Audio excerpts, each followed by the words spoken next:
Welcome to the final week of the regular season, our Winston-Salem Fairgrounds Friday Night Rivals Game of the Week presented by Roan Law.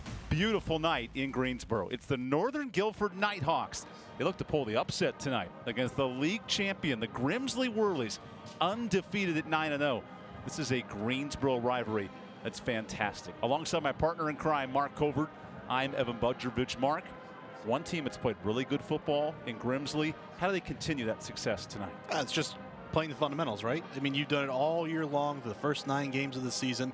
Come out here and play your brand of football at home and close out the regular season unblemished and perfect heading into the postseason. Grimsley looks to finish out a 4-year stretch of unbeaten play in the regular season, but the upset Northern Guilford Nighthawks, can they pull the upset tonight? And with more, we go down to Rebecca Fiorentino. Hey, Rebecca. Well, thanks so much, guys.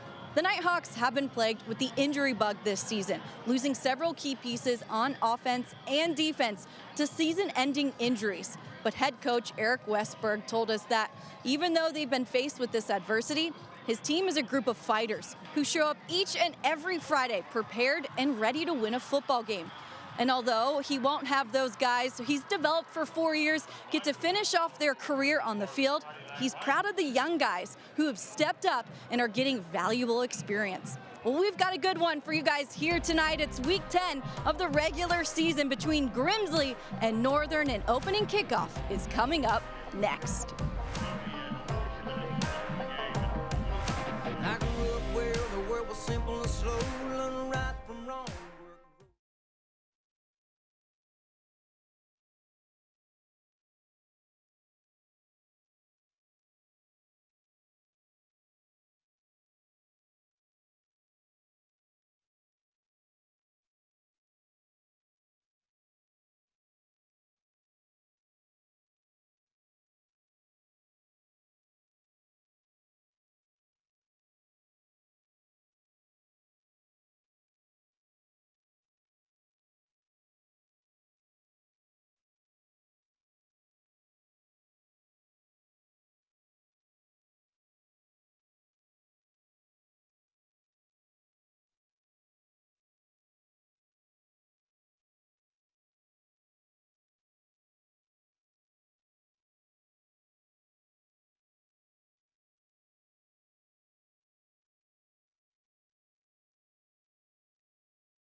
Welcome back to Greensboro, North Carolina. 2 rivals, all in the same county, in the same area. 2 programs that know each other oh so well in Grimsley and Northern Guilford. Mark, let's dive right into our keys to this matchup, because if you're the upstart Northern Guilford Nighthawks, we noted the injuries with 5 or 6 starters out entering this game. You mentioned the creativity. How can the Nighthawks almost spook or surprise Grimsley tonight? See the Halloween reference there with it right around the corner. No, it's about diving into your bag of tricks. You're obviously at a disadvantage from a talent standpoint here tonight. A lot of the key players on this Northern Guilford team are out and sidelined. So dive into that bag of tricks. Try to get this Grimsley team off balance. Maybe even here early on, reverse, a trick pass, something like that to throw them off balance and just have a finisher's mentality this season. A big win here tonight does a lot for their playoff hopes. And when you look at Grimsley, again, talking about playing fundamental football, they've done it all year long. Play your strengths and roll along with that, and then dominating up front on both sides of the football and giving this front of Northern Guilford all it can handle. This is a Grimsley team that can really score 43 points a game, but their biggest win of the season last week against Page, a 5-point win, and even the coaching staff mentioned, Darryl Brown said, Wasn't our best performance, but we found a way to win the football game. And that's kind of what it comes down to sometimes with a team that for the first 8 weeks of the season won with ease almost every single week. And then you have that first challenge and you learn what your team is really made of. We're going to see a little bit more of that here tonight and see if they can take advantage of a team that's been ravaged by injury. And that injured team is Northern Guilford, 4-5 entering this game. They'll get the football first. Northern Guilford with a win keeps their playoff hopes alive. So this game's very important for each of these squads. And we get ready for kickoff. Tell you what, Mark, glad we made it to the end of the season here. There's Coach Eric Westberg, who took a big sigh of relief coming into our phone call. He said, hey, our team's going to compete. They're going to work their tails off, and they're going to play like dogs. I don't know how Nighthawks play like dogs, but I get the reference. They're scrappy, right? And that's what they've been all year as well. For as consistent as Grimsley has been, you know Northern Guilford's going to put up a fight. And I don't think we're going to see any less here tonight. So Grimsley to send away the football, and we begin the final week of the regular season in high school football. That kick will roll out of bounds, so great field position for Northern Guilford. Last year when these teams met, it was a 6-point game, and that game had league title implications here in 4A high school football. A different motivation for Coach Westberg, but he's confident in his group tonight.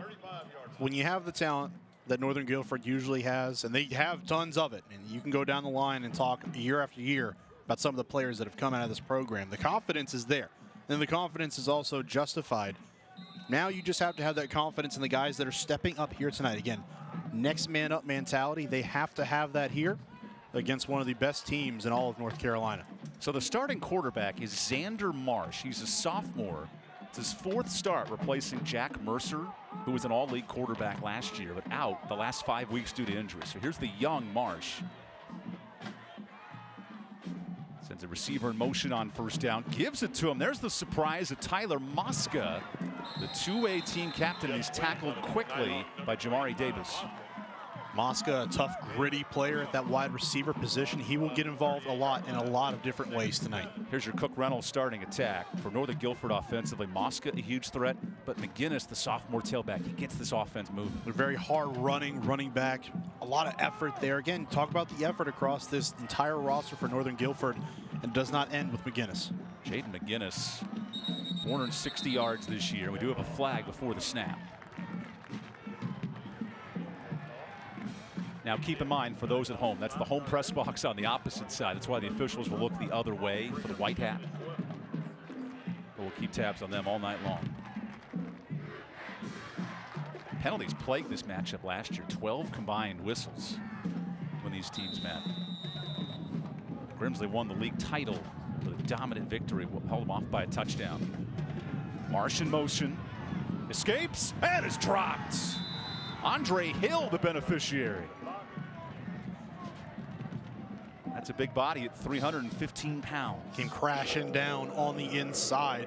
Grimsley just collapsed the pocket, forced Marsh to step up, and down he goes. Your Cook Reynolds starting defense. This defensive line, Davis, Jarrett, and Hill, all with Division II or D1 offers. And you saw actually Davis there was the man who forced Marsh to step up further in the pocket, leading to the sack.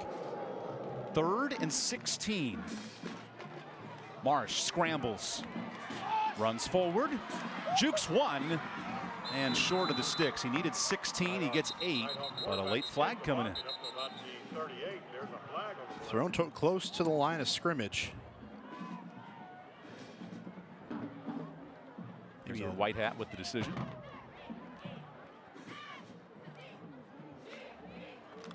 Maybe a little late in the play for a hold, but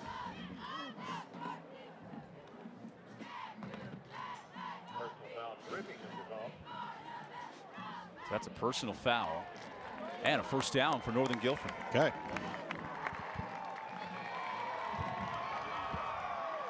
Oh, a tripping penalty. That's what actually defeated the quarterback. 15-yard penalty. Say it was right at the end of the play. He made one defender miss, Marsh did. Shook him a little bit, trying to go to his right, then came back to his left. Defender might have stuck his foot out there to stop him from proceeding any further, draws the flag. Good call by this officiating crew.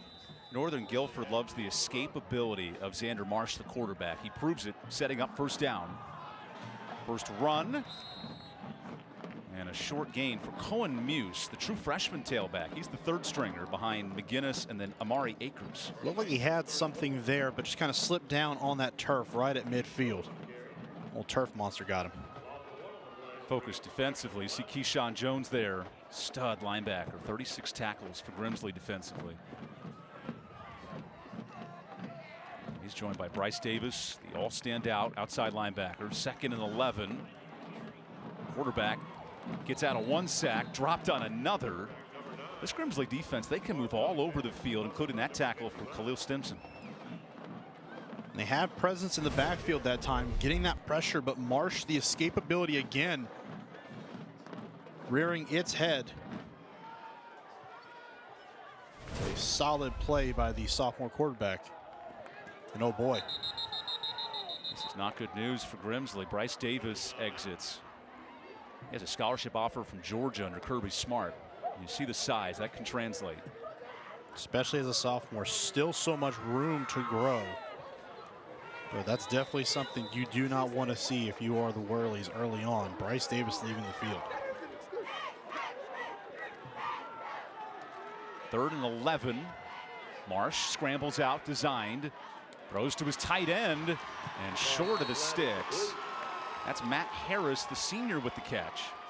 So 4th and about 3 upcoming. I like the play call to get Marsh outside the pocket there. Give him the option if he doesn't find anything downfield to take off with the football. But a good delivery of the football out wide. Good secure catch, going to come up short, but they may be in no man's land here trying to take a shot early on. 4th and 3. We have a whistle and a timeout. Actually going to reset the play clock. My apologies. Northern Guilford coming off a difficult win, 9-6 over their league rivals Western Guilford. That was a 4th quarter game-winning touchdown.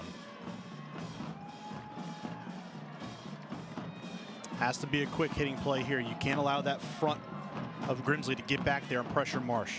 4th and 3. Marsh fires. Incomplete. On a flag, and that's pass interference. That'll move the chains. Just arriving a little bit too soon to go get that football. You want to break on it, but you have to stay in control. That's Chris Young, who jumped in front a bit early, got his hand in the cookie jar. See it here, just jumps the pass way too early. Runs right over the receiver that time, Anderson.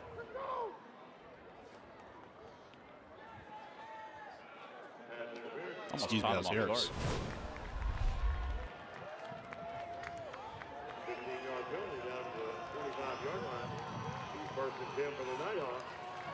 So that sets up 1st and 10 from the 25. 2 penalties moving these drives for Northern Guilford. What can the young sophomore Xander Marsh execute? I like what I've seen so far, right? You've seen the escapability, the playmaking as well, but he's delivered a good football to this point. And right now they are driving the football, and these drives are being kept alive by the mistakes that Grimsley is making on a mental level. A shovel handoff to Mosca. Spin down and no gain. How about Grimsley going all the way up the field? Dion McLaughlin with the stop. And that's got to be the game plan. When you see Mosca or any of these receivers taking those handoffs or those quick throws in front and they're going on the jet sweeps, you got to force these things to go lateral. If these receivers are able to turn their shoulders and get upfield to get those yards, that's where you can start losing this football game. Good job by Grimsley to force it to the sideline. A Grimsley defense that's forced 17 turnovers. Here's a nice run of 5 yards for Cohen Muse. He's the fullback on this team. 18 rushes coming in, but a bigger body in the running back position. Sure is. It's a good play design, too, as well. The read option froze the defensive end on the backside of that play, working with the right offense side of the offensive line. Froze him up enough to give him enough running room to get a good gain on 2nd down. Sets up 3rd and 6. Northern Guilford, the Metro 4A Conference, needs a win to keep their playoff hopes alive, and it's Muse dropped for a loss. Robinson storming in for his 2nd tackle. You can bet that Northern Guilford's going to stay on the field here to go for it on 4th down. 4 and 5, your hated rivals here to end the regular season. You need a win. They are going to go all out here. And an excellent stop Trayshawn Robinson with his 5th tackle for loss. What a fantastic senior linebacker. 4th down and a whistle. Let's see who moved first. Looks like it's on the offense. Injuries aplenty for Northern Guilford on the offensive line. Malik Jones, that left tackle, he was the backup coming into the week. And Sam Bagley, 76. That's his first start at center for the true freshman. And when you're mixing around those offensive line pieces, that's where you have to be careful. Has to be communication. Throw on 4th. Double pass. Wide open. Oh, he dropped it. Matt Harris dropped the touchdown. Man, oh man. The perfect play call. It's right there. The double pass out wide. And the one thing you can say is the football was anything but a spiral. He dropped the Thanksgiving turkey. He sure did. I mean, Harris was wide open. You got to catch that football. Hits him right in the hands and he just drops it. Oh my goodness. It's 6 on the opening drive against Grimsley. Ryan Stevens in this Grimsley offense score 45 points a game. Go to work on 1st down. Stevens pumps, fires a strike, and Alex Taylor with his first catch. He's a yard short of the sticks. 44th reception for Taylor this year. See Stevens kind of think about it at first, kind of pumped out there, because Grimsley, excuse me, Northern Guilford did a good job of covering that motion out wide. Good communication on the back end, but still connected on the slant underneath. Able to set up 2nd and short. After the nearly touchdown for Northern Guilford, Grimsley runs the football. And that is short of a 1st down. Good tackle by Kessler Neesmith. He's the anchor of this defensive line, the senior DN. And this is where Northern Guilford has to make their bread and butter here tonight. It's about dominating up front and getting through the line of scrimmage to make plays in the backfield defensively. The strength of Grimsley's on the defensive line. If you're going to upset the Grimsley Whirlies, Northern Guilford will have to get pressure on the quarterback. Jake Moore, the D-line coach.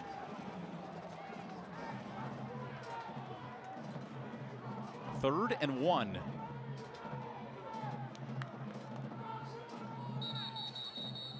And a whistle and a timeout. So Grimsley takes the timeout. We'll take it too. 6 minutes into this first quarter. Scoring chances for Northern Guilford. And now Grimsley goes to work, and we come back on our Winston-Salem Fairgrounds Friday Night Rivals game of the week.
Welcome back to the start of the first quarter. Well, previously we saw Matthew Harris drop that pass. Well, he's over here on the sidelines getting catches from Xander Marsh, just practicing. Guys came up to him, patting him on the back. Coach came up to him. Head coach Eric Westberg came up to him, just giving him a pep talk, keeping his head up and walking around with his head high, guys. So on 3rd down, Grimsley extends the drive with a 1st down run. To Rebecca's point, when you make that mental mistake, how do you overcome it and respond on the next drive? It's got to be about having a short memory. I think when you talk about the game of football, so many times you'll make a mistake on the majority of your plays, really. But you've got to have a short memory, say, okay, how can I better myself, and move forward so the next time I have an opportunity to make a play, I'm there and I capitalize. That's a crescent forward 1st down. Grimsley moves the chains as good as anybody in North Carolina 4A. 400 yards of offense per game. Led by the quarterback Stevens, who's pressured, escapes, Sprints in open space. Stevens inside the 40. And a nice run flipping the field on second down. Well, I'll tell you what a great job maneuvering around the pocket and getting upfield for a huge gain by Stevens. It's a 21-yard run.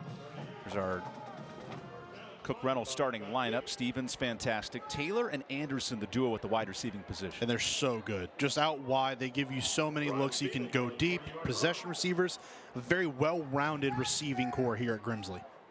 Ball from the 38 officially. Stevens throws for the end zone. Caught!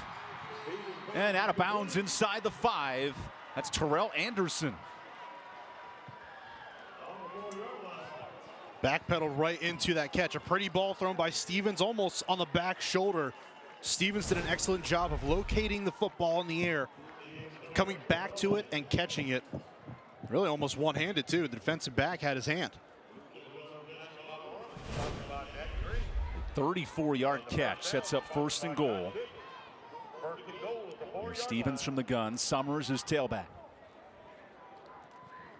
Play action. Throws. Touchdown. Nolan Albright, the tight end, with the Riddle tractor touchdown. Well, that was a strike, wasn't it? Stevens just kind of took off like he may have wanted to run with it. Gets the defense to step up towards him as he draws that attention, and then keeps his eyes downfield to deliver an excellent ball to Albright. The Cornell commit with the touchdown. Riddle tractor making tall grass short. And after Northern Guilford misses a touchdown, now Grimsley goes right down the field. 6 plays, 72 yards. That was really quick in 2 minutes. That's exactly what you couldn't have if you're Northern Guilford. You give up the opportunity to put points on the board, and then very next drive, you give them up. That's not the recipe for success here tonight. Here's Jackson Henry, the sophomore, but a fake. Quarterback throws, 2-point conversion, Anderson. That's the Terrell Anderson drive, making it 8-0. Well, you always got to be understanding of the personnel on the field. Stevens, the holder. And that's easy. You can go for 2 almost every single time with that connection in the corner. The Grimsley Whirlies swirl down the field for a touchdown and make it 2. A quick 8-0 start for the road squad here for our Friday Night Rivals Game of the Week.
Closed captioning for tonight's game is being brought to you by Caring Hands and Caring Hands Home Health. We understand that the happiness of your loved ones is important to their overall wellness. That drive looked pretty good too. 6 plays, 72 yards for Grimsley. And the sophomore kicker, Jackson Henry, to send this football away. Offense looked pretty well, didn't it? The kick, not the same. This is scooped up, out of bounds. Back-to-back kicks out of bounds. Now, one area Grimsley told us coming in, we had to contain the special teams of Northern Guilford. That is an avenue to do it. You give the ball up to 35. Well, yeah, and if that's the area that you're really worried about in their return game, what they could do, and trust us, they are dynamic. They've got athletes that can return the football, whether it be on special punts, teams touchdowns. Exactly, on punts or kickoffs. They've got guys that can take it the distance.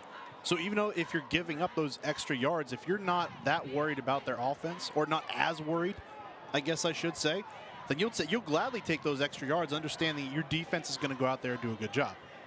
Now, the caveat to that is they have to do better than what they did on the last drive because they got away with one. Now, how about this? Northern Guilford denies the penalty, which allows Grimsley to have a conversation. Do you kick it deep or do you go short? Huh? Given the kicking troubles we've seen from the sophomore so far. Why not squib it? If you're just going to take it at the 35, just squib the football. Because you're worried about the deep guys, right? The 3 touchdowns are responsible by your deep return men, not your guys that are usually going to end up as blockers on the plays. And that's Jaden Hairston, one of the big returners, along with Roman Garifola, one of the captains on defense. See him number 5 in the white.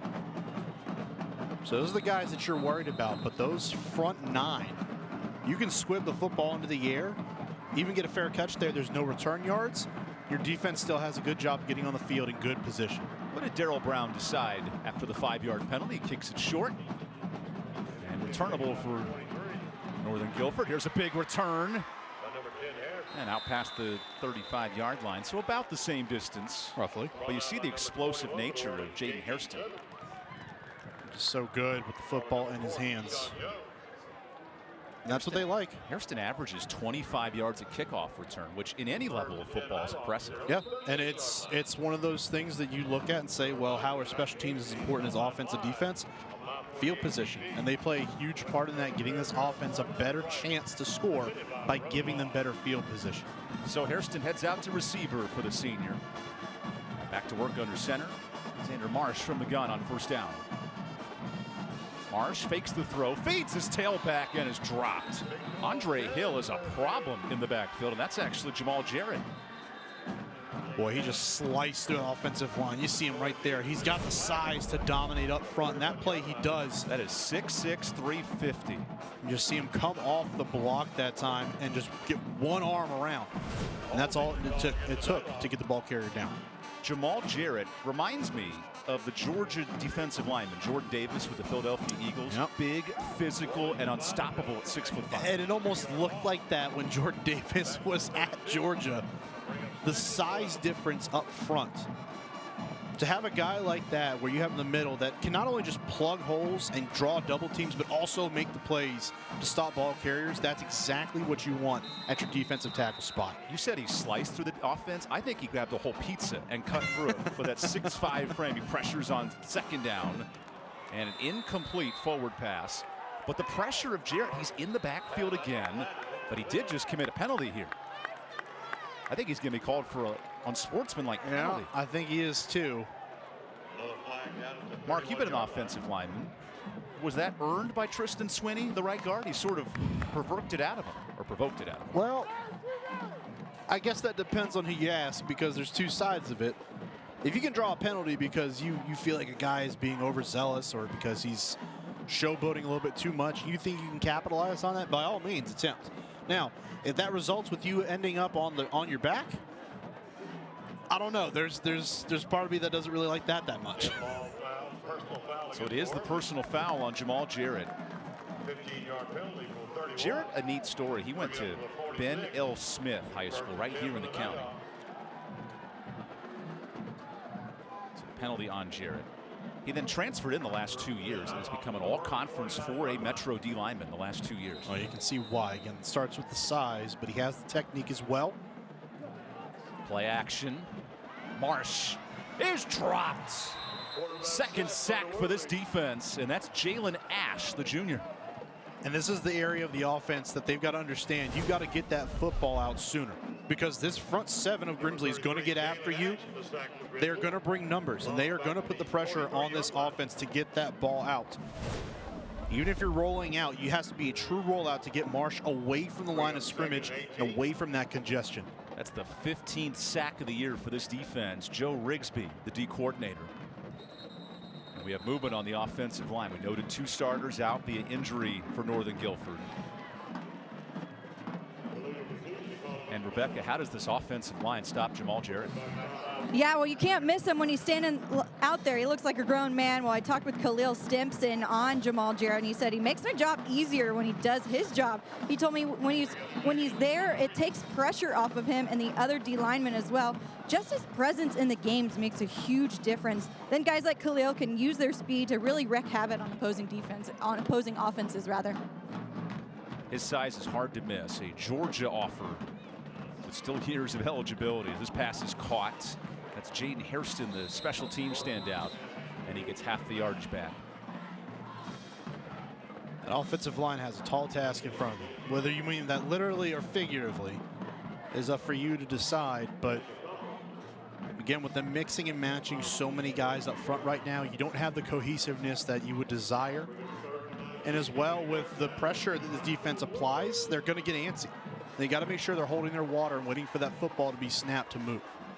3rd and 19. This is not the strength of Northern Guilford's offense. Average 190 yards passing. That's where you'll see that front for Grimsley start to shine, these long distance throws. Pressure. Screen. Dropped. Nate Dupuis was having none of that screenplay, and down goes Colin Muse.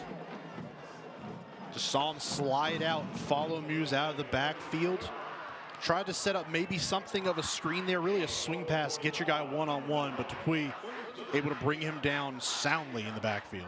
There's your first look at the Worley student section.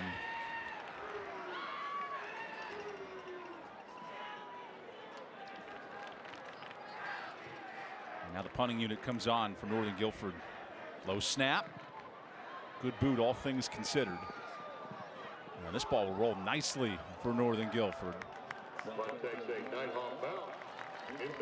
Anderson got a 49-yard punt with the bounce. Good change of direction. Anderson got real close to that football too. I was interested to see if he was going to get much closer. It's dangerous territory. You might as well just back away from it. Low kick that took a little bit of time to develop so those guys for Northern Guilford can get downfield. Think back to the Tampa Bay Buccaneers last night. A fumble issue on a kick return from the 1-yard line resulted in a Baltimore touchdown. Exactly. Those mistakes can be costly late in the season. A league title on the line for the Grimsley Whirlies. A win, an undefeated 10-0 season. Receiver in motion on first down. Handoff. Nice cut. And Mitchell Summers stays in play out to the 34. He gets 19. Oh, man. The magician working the sideline and making something happen. He's going out there. Looked like he was going to get wrestled out of bounds. Keeps his feet, the balance. Spins back inside and gets some extra yards. What a play there by Summers. It's a crescent forward first down to move the chains. Summers is top 10 in the Metro 4A in rushing yardage. Hard to stop at 7 yards a carry. Now a first down misdirection call. Looking to sweep is Jakarian Maynard.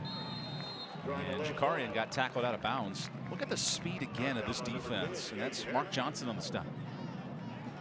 But really, you can credit that to one of the captains of this defense. That's Garifola, and he is able to stretch the play out. Again, we talked about how Northern Guilford has to start getting up the field when they have those sweeps.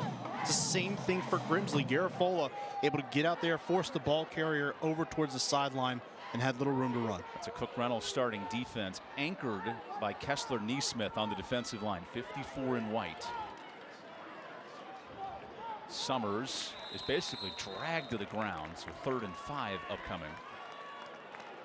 Northern Guilford, the way they tackle is sort of the way they play. Hang on for dear life and make you earn it. No, exactly, and they're going to be scrappy. They're going to fight. This is not going to be an easy game for Grimsley to come out of here. Every yard that they get tonight will be earned, because this is a defense, this is a team that continues to fight no matter what is going on, whether it be injuries, weather, whatever it is.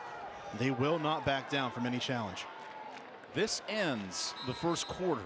An efficient 2 drives for Grimsley, a touchdown drop for Northern Guilford. And through 1 quarter of play here in Greensboro, it's an 8-0 lead for the league champs. How about this opportunity in the first? Grimsley did not miss their chances. We go to break after 1 quarter. Friday Night Rivals presented by Roan Law with a 1-touchdown lead for the Worthies.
Welcome back to Greensboro, North Carolina. Closed captioning for tonight's game is being brought to you by that young man, but also by Caring Hands. At Caring Hands Home Health, we understand that the happiness of your loved ones is important to their overall wellness.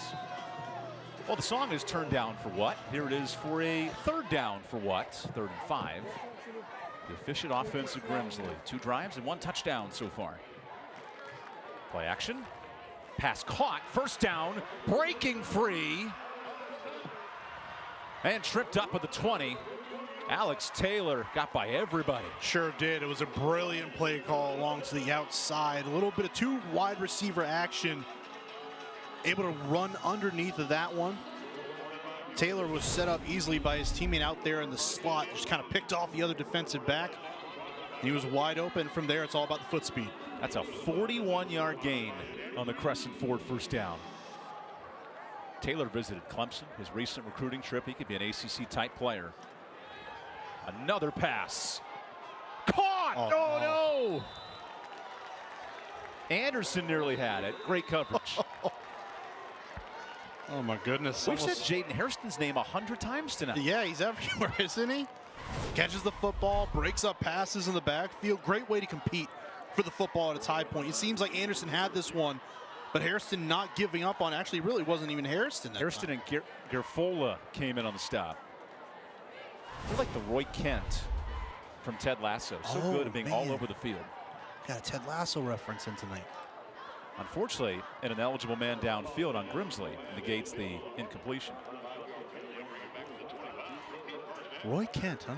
He's here, he's there. He's every everywhere. Greensboro wear. For the PG-13. The PG. Final week of the regular season. Grimsley right now the projected #1 seed in 4A football. A win tonight would clinch it. Handoff this time. And a short gain on the ground. Roman Garfola there on the stop. He'll be important to this defense. Well, just kind of to piggyback off of the ranking for Grimsley, you look at some of the rankings around. Northern Guilford is one of those teams that are teetering on the line right now. And some of them, I think, at highschoolot.com. Did you say that because it was Myron Tita who combined with the tackle? Did you use the word teetering to educate us tonight? Yeah, it's a nice play. Well, yeah, we'll say that. Why not? The junior D lineman helps out on the stop. 2nd and 12. Quarterback keeper. Big hole. Here goes Stevens. Touchdown. That was way too easy for the Little Tractor touchdown. Did you see the decisiveness from Stevens that time? Takes the football, makes one cut, and gets upfield. And that's exactly what you want. You want a quick hitting running play that time. One cut off. Sees the gigantic hole on the backside, and from there it's all 15 in gray and blue. Efficient drive for Grimsley, wasting no time. 6 plays, 85 yards. Let's see if Grimsley goes for 2 here. They faked the kick last time. Looks like that home section was checking the high school OT rankings. A lot of kids on their phone tonight. Jackson Henry to attempt the extra point. This time he goes for it. And we'll take the timeout early in the second quarter. Grimsley running behind the quarterback, Ryan Stevens, and a 15-point lead over their league rivals here for our Winston-Salem Fairgrounds Game of the Week.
Stay tuned for the North Carolina DHHS halftime report.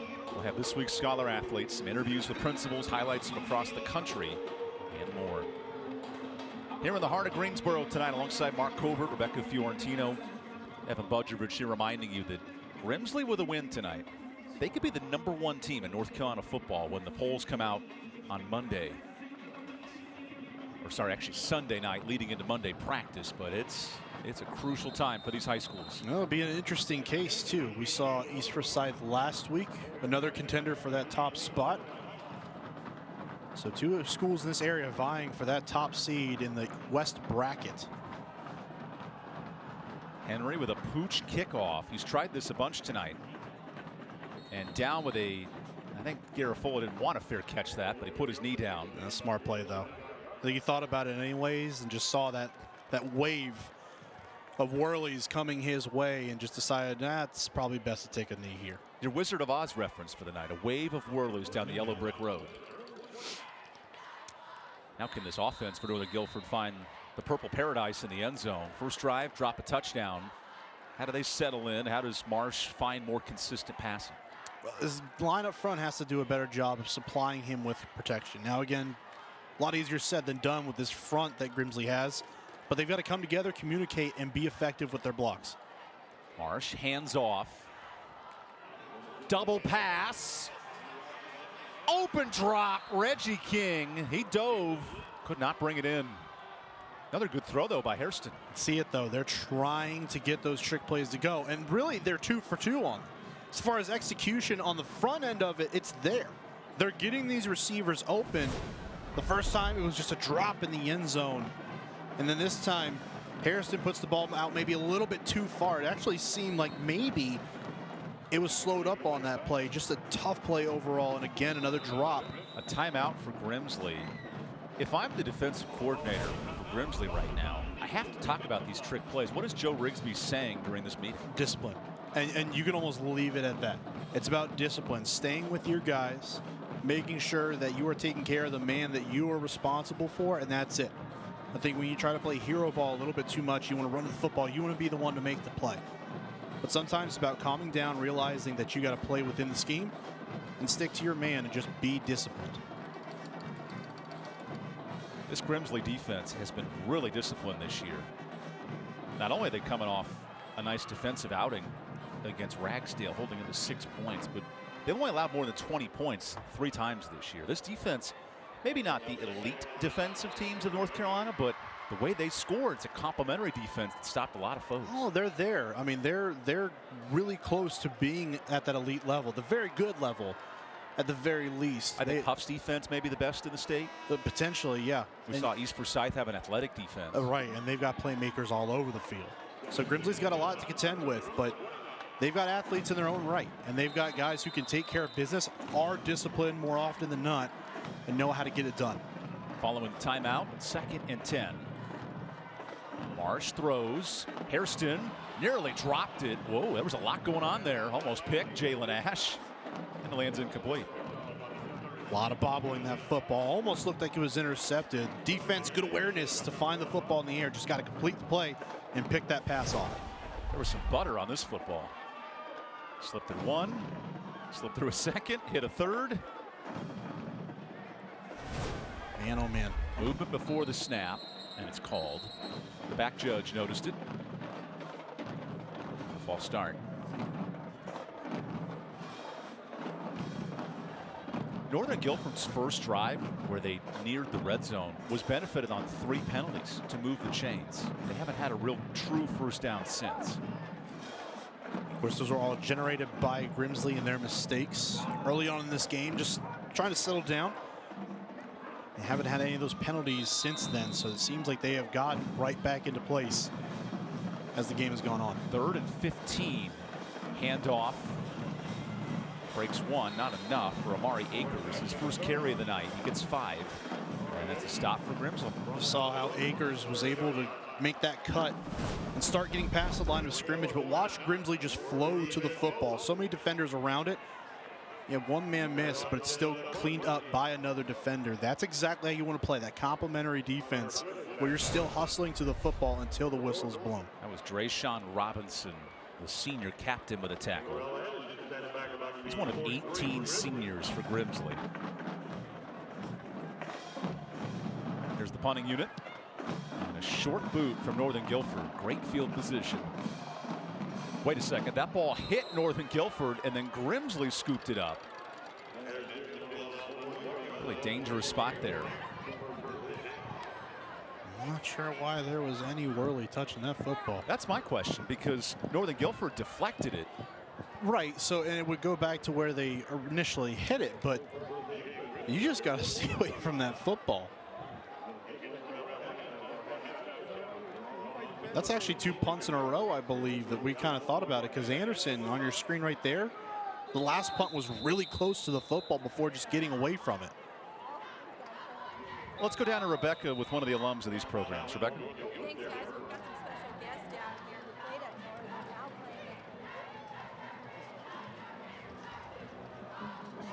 playing. Rebecca, down to you. Thanks, guys. Well, we have special guests down here who played at Northern, now playing at NC State. Tell us who we got. We've got a bunch of guys here. Jakarius Pete. And my guy, Michael Allen, he plays O-line, he plays running back. For you guys to come back, you guys just played last night at Carter Finley Stadium. For you guys to be here, to show up for your former teammates, what has that meant for you to be back and to show support for you guys? You always got to come back to show support, you know, just looking out for the guys, just showing you that you care, really. What did it mean? How did the experience at Northern help you and impact you at NC State? It just got me ready for college ball, you know. The coaches are great. Everybody here is great. They just got me ready, prepared me. And I saw you helping the other guys down here, watching film, watching the iPad. What are you trying to tell your guys down here? Just stay focused, just lock in the game, really. We still got a bunch of time left. You know, we're down 2 touchdowns, but it's all good. You got whole second half left. We're good. Terrell, thanks for your time. Appreciate it. Thank you. Guys? Really neat to see some of the former players return home for these Friday night weekends. Would certainly say that the Wolfpack knows a certain thing or two about a second half comeback after last night. Down 2 touchdowns in the final quarter. As Grimsley escapes, ball's loose. Recovered by the running back Summers. And Ryan Stevens is playing with fire.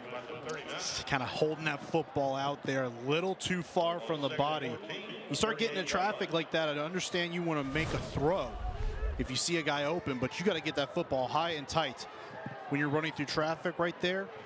See Stevens, actually he had it up high. Almost hit himself in the leg. Yeah. Right? Knocked it loose on his own accord.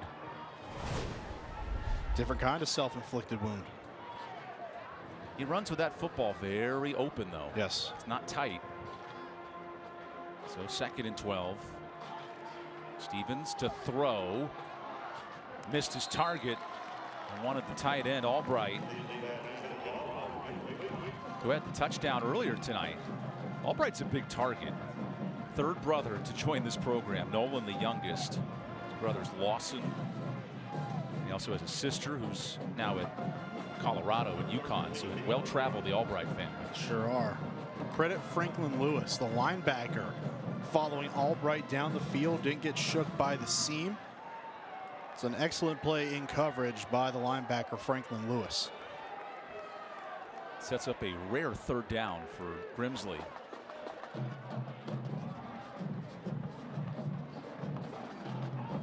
Third down pass, deep shot, Anderson, incomplete. Great coverage, Tyler Mosca.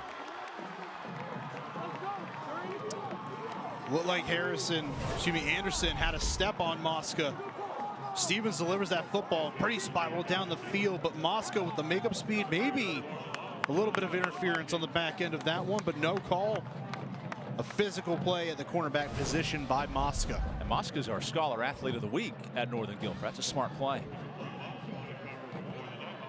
Again, try to make up that ground. And maybe the football hung up in the air just enough that Anderson had to slow down and Mosca's able to catch up and break up the pass. The punting unit sends this ball short, and a fair catch by Mosca at his own 35. Eric Westbrook was so kind to talking about Mosca, and Rebecca Moore on Mr. Mosca.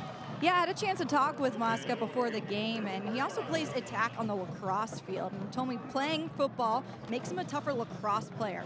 Football builds toughness that's needed in lacrosse, and he's also become a leader. And he told me he wanted to improve as a leader going into this year because he's also a captain on the lacrosse team. Guys? That connection's led him to Manhattan to play lacrosse at the next level. Talented 2-sport athlete. And a first down handoff. Look who's in the backfield eating up backs for breakfast. That's Jamal Jarrett. A little late in the day for breakfast, don't you think? A midnight breakfast at Jack in the Box. Either way, he's eaten well so far here tonight. Just eating up those linemen, driving them Look into how the far backfield. back he goes. And you know, the crazy thing is he's still being blocked while making that tackle. Or Dylan Miller, the assignment on the 6'5" D tackle. A short run on second down for a gain of 2. I know you have to commit to the run if you're Northern Guilford, but this is a tough assignment for Eric Westbrook's team. But even if you don't commit the run and you start to go through the air, this defensive front is so good that you're not going to have a ton of time to sit back there and deliver the football down the field. An immediate double team. And that frees up other defenders to come down and make plays on those backs. Trayshawn Robinson finished off the tackle. 3rd and 11. Nice hole for McGinnis, and he's 2 yards short. Called a shifty tailback, Jaden McGinnis, the 5'7" sophomore who finds holes and navigates through them. And we saw that right there. Finds the hole, accelerates through, and now Northern Guilford on the field with the offense. 4th and short. Northern Guilford converted a 4th down play on the game-winning drive against their rivals Western.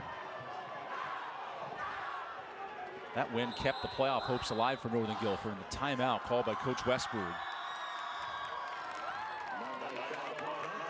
We'll take the timeout here. When we come back, a 4th down play. Will the upset Nighthawks look to convert it over the Grimsley Whirlies going to stop? We'll find out next from Greensboro, North Carolina.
Stay tuned for the North Carolina DHHS halftime report. We'll have this week's Scholar Athletes, interviews with the principals, highlights from across the country, and more. Now we have a 4th down play from Northern Guilford, but a flag before the snap. Maybe some movement on the offensive line. Indeed it is. And you kind of thought going into the break, are they actually going to go for it? I mean, because it kind of felt like one of those things like, yeah, you go up to the line, you hustle up to the line, see if you can get the defense to jump off sides, you call it time. Okay, we sent our punt unit on. They were still out there. I mean, this offense was still going to go for it. Eric Westbrook told us entering the week, we have to avoid self-inflicted wounds. Yeah. And penalties have been their bugaboo tonight. It's been their biggest bugaboo. I mean, they have not been able to get out of their own way. There's a short punt from Flippin. Does take a nice bounce for Northern Guilford. So Grimsley starts right around the 36-yard line. We talked about the brotherly connection for these two. Connor Flippin had an older brother, Tyler, who was a state champion. He now plays at Barton College. These two programs, especially last year, playing for a league title. This year, Northern playing for a playoff spot, and Grimsley in the state title, huh? These are still two high-quality programs. They sure are. And you know Northern Guilford's going to be there more years than they're not. This year, just one of those times where you're hit by the injury bug so much, you lose so many key guys. Ryan Stevens coming off a week with 2 passing touchdowns and 1 on the ground in a dominant victory over the in-rival Page. 8 high schools in Greensboro alone. It's a big area for football. And a first down stiff arm for Summers. Sprints to the 45. That's a nice gain of 19 on first down. I'll tell you what impressed me the most about Summers on that play. You said the stiff arm, he breaks the tackle, and then the acceleration off of that was incredible. Breaks Franklin Lewis down, and then accelerates through the hole to get a big chunk of yards on first down. It's a crescent forward first down for Grimsley. They love to run the football. Coming in 240 yards on the ground for Grimsley. They have not been held under 200 yards all year in the rushing attack. And that's with the receiving weapons they have, no less. Quick throw to Taylor. Broken tackle. And I believe a first down. Hoodie and all, Alex Taylor sneaks past the defense. I never got the hoodie thing underneath the jersey. Fad. What's it going to protect? You have a helmet on when it's cold outside. No, you know, your neck, maybe. But that would be a turtleneck, right? I don't know. They got new things that they do all the time now. Alex Taylor, certainly a talented player, however. Team captain for 2 years in this offense. Look good, feel good, play good. That's Deion Sanders right there. Yeah. College game day heading to Jackson State this weekend. On 2nd and 1. Back to the ground. Nice hole for Summers. Down the sideline. Summers pushed out inside the 10. Roll him at the 6-yard line. That's a gain of 30. Well, Summers with the cutback that time breaks it outside. And it was all 22 from there. You see right here, just bumps it inside, draws those defenders in, and then busts it outside. And the physical finish to that run as well. Mitchell Summers is a sophomore, runs the football hard. Now 1st and goal. Stevens gives it to him. Up the middle. Touchdown. That was the Mitchell Summers drive. A hard run of 30 and a touchdown from 6 out. Oh, pay him off, right? If you're going to let him get you inside the 5-yard line, reward him with his first tutty of the night. A physical run, and credit his big guys up front getting pushed, changing the line of scrimmage, and giving him an easy 6. 12 touchdowns for Summers this year. He's the new starting tailback, and now Grimsley. They might go for 2 here. They do. Quarterback throws. Good job knocking that ball away. And for more on Mitchell Summers, we go down to Rebecca. Well, we asked Coach Brown this week what's impressed him the most about sophomore running back Mitchell Summers, and he said his body control. Now, you may be wondering, well, what does that mean? Well, he's never off balance, even when he gets hit. He doesn't lose speed, and Coach Brown credits that to his experience as a wrestler. Players get shocked with how physically strong he is for his size. At 5'9", 150 pounds, his body control is what makes him different, guys. And Rebecca, we saw that on the last run mark to set up the red zone score. He tiptoed down the sideline. For only a sophomore tailback, he has some next level attributes. And that's what you really want to see when you talk about your younger guys. How well do you understand the game of football? Now, of course, we didn't see Grimsley earlier in the year, so we can't attest to this, but how do you guys grow? How do they progress throughout the year? Whether you're a freshman, senior, sophomore, whatever, you've got to still progress. And I'm sure as the year has gone on, Summers has gotten a better understanding, a better feel for the game at this level, and he's been able to lean into that. And that's probably one of those areas where it's paid off, is the awareness of where you're at on the field and getting as many yards as you can, maximizing on that carry. 3 straight scoring drives for Grimsley after the opening punt. They are potent. They are who we thought they were. But Grimsley did not let Northern Guilford off the hook. Haven't yet. R.I.P. Dennis Green, former Arizona Cardinals coach. 2 weeks in a row. Kick return from the 18.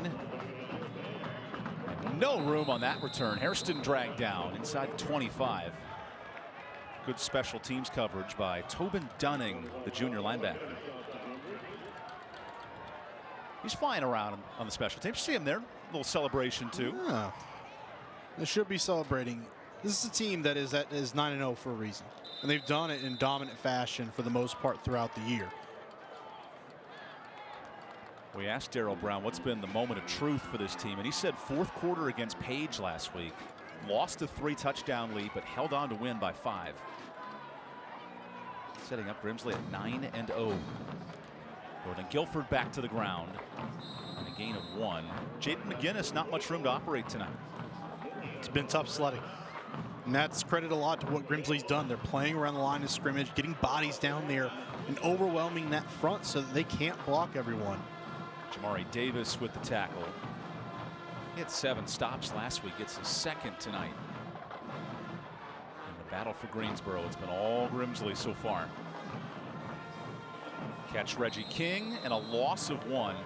This defense feels like they're the '85 Chicago Bears, stacking the box, playing physical and aggressive. How do you move the ball against Grimsley? Well, it's hard because they're physical at the wide receiver spot, excuse me, the cornerback spot. So they're going to be physical with your wide receivers. And even you saw it there, they're breaking on the football. So when you have that screen, they're breaking. They're going to the football. 3rd and 11. Marsh throws. Deep shot. Nearly caught. King might have had a touchdown. That ball could not have been delivered any better by Marsh. That was a beautiful throw. It's a tough catch for King to make because he's got 2 defenders, one underneath and one over the top. So he knows one of those guys are there. Man, oh man, was that a pretty football. And Reggie King knows it. That's on the receiver. Yeah. Great throw by the quarterback. I don't know if he has a touchdown, but he has at least a long gain. That was a heck of a throw by Marsh. His receivers have to help him out and make that play. You think back to the drop touchdown on the first drive. Maybe 2 scorers for Northern Guilford left on the board. Here's the punting unit with Flippin. And he almost flips the field out to the 45-yard line. This Grimsley drive with 4.5 minutes to go, it might end the game if Grimsley gets a touchdown here. Effectively. And that's a weird thing to say in the first half, but for the team that Grimsley is, what we've seen them do, who we know, with Grimsley getting the ball in the second half. Exactly. So they'll open up the second half of the football in their possession too. So it's potential that effectively ends it even here in the first half. And the thing is, it has almost nothing to do with Northern Guilford. It's everything that Grimsley does that leads you to that conclusion. And a whistle here. Legal substitutions. 12 men on the field for Northern Guilford. That is one strategy to stop Grimsley. Oh yeah, you know, we have more guys on the field than you do. Then how could you possibly stop it? And I see the reason why. 5 plays of 20 or more yards for Grimsley tonight. It's been explosive offensive. They have been dominant. They have gotten those explosive plays down the field, whether it's been through the air or on the ground. Stevens goes on the ground. Big hole. Summers. He is gone. Touchdown Grimsley from 50. Summers on the last drive, we talk about his ability to maximize runs. That time, it was easy for him. And his offensive line deserves credit on that play. A big hole up the middle. And Summers goes absolutely untouched, and it wasn't even close. Second touchdown of the night. That's a Riddle tractor touchdown. He knew it. 22s with the deuces and the hearts. It's a tough running back to stop for the sophomore tailback. Deuces are wild tonight in Greensboro. Rest in peace, Vince Scully, by the way. Great baseball broadcaster. And the extra point makes it a 4-touchdown game. This Grimsley squad looks ready to make a state title run coming up next week. Well, they sure do. That quest starts in earnest next week. Of course, they'll be here at home for whoever they face. And that's what Darryl Brown told us this week. A convincing win tonight sets you up all the way to the regional finals of playing at home into the month of December. And then after that, you go to a college stadium. So it's not even like you're really going on the road. It's at a neutral site. Between NC State or UNC. So, gosh, Exactly. An hour at the most. Yeah, exactly. So it's not a long trip for you at all. From Murphy to Manteo across this great state for a high school football. And that's what you're looking for. Cardinal Gibbons, the reigning champions. They're a top 10 team in the 4A ranks. So this is the 4A West, where a lot of Charlotte schools like Huff, Mallard Creek have been really good. Chambers, top 10. And then on the east side, New Bern is a standout, the New Bern Bears. I'll be curious. I think this West division might be a little tougher than the East. And to get through the West, Grimsley's going to have to play some great football. Well, and there's some really good schools that aren't even in the, well, I guess I shouldn't say the Charlotte area, but in other areas that we're not really talking about. Watauga up towards the mountains. Mooresville as well has done really well. So there are teams littered all over the 4A spectrum that can go out there and get a state title. Kings Mountain, a surprise. Yeah, night in that absolutely. team. So there's a lot of upset looking squads. There's a fumble for Garofola, and he jumps on top of it. Sort of knocked him in the face there by accident. He's got the build of a quarterback. I'd be curious if he had any quarterback background. Kind of looks like it, right? Is it the 5? Is it the no gloves? It's a lot. Wristband, half sleeve. Personality. Yeah, maybe. He's called an Energizer Bunny for this team. Right, and you got to be a leader at the quarterback spot. So that's the potential. But with that being said, Xander Marsh hasn't been bad here tonight. And I think that's something you got to kind of look at. It's 28-0, but he has not been the reason for that. 18 yards passing for Marsh tonight. A couple of drops. Exactly. Fresh set of downs for Northern Guilford. Marsh wanted to run it. And a holding. This will go back 10 yards. That defensive line is so active for Grimsley. He's able to get back there, disrupt the plays. And even when they're not actually bringing the ball carrier down, they're drawing flags. Oh my gosh, Jamal Jarrett. I know he didn't make the final tackle, but he blew that play up. I mean, there's no way you stop him without sending a double team, and even then, it's iffy at best that you even make a stop there. But you're committing another man to him, and that's going to open up everyone else defensively. That is a great strength for this defense, just to have a guy that takes up 2 bodies. So the penalty is actually against. It was a personal foul on Grimsley, so a first down for Northern Guilford. 4 penalties via the first down tonight. They have 1 other first down otherwise. Does not seem to have affected them much. Marsh escapes. And threw that out of bounds. He had a target, but couldn't find him. I'm not sure how that communication missed there, but Harrison. Yeah, I don't know. Because Harrison actually came back. It was a really good job by Harrison to notice his quarterback scrambling, come back to him, and give him an easier throw. But I think Marsh may have just rushed that play a little bit too much and didn't look down the field to find someone open. Marsh on 2nd and 10. 4 minutes to go in this first half. Handoff left to Akers.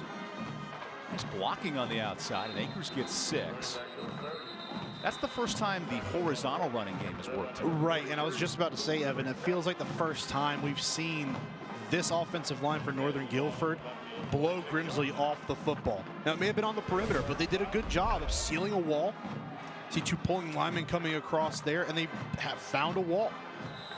Get out in front of their running back. Largest running play of the night for Northern Guilford, but a penalty and a false start.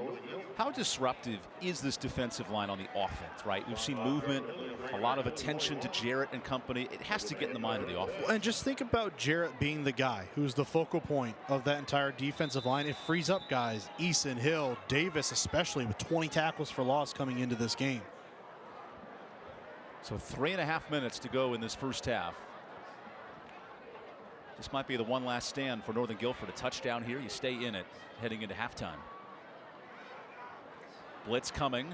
Blitz arrives.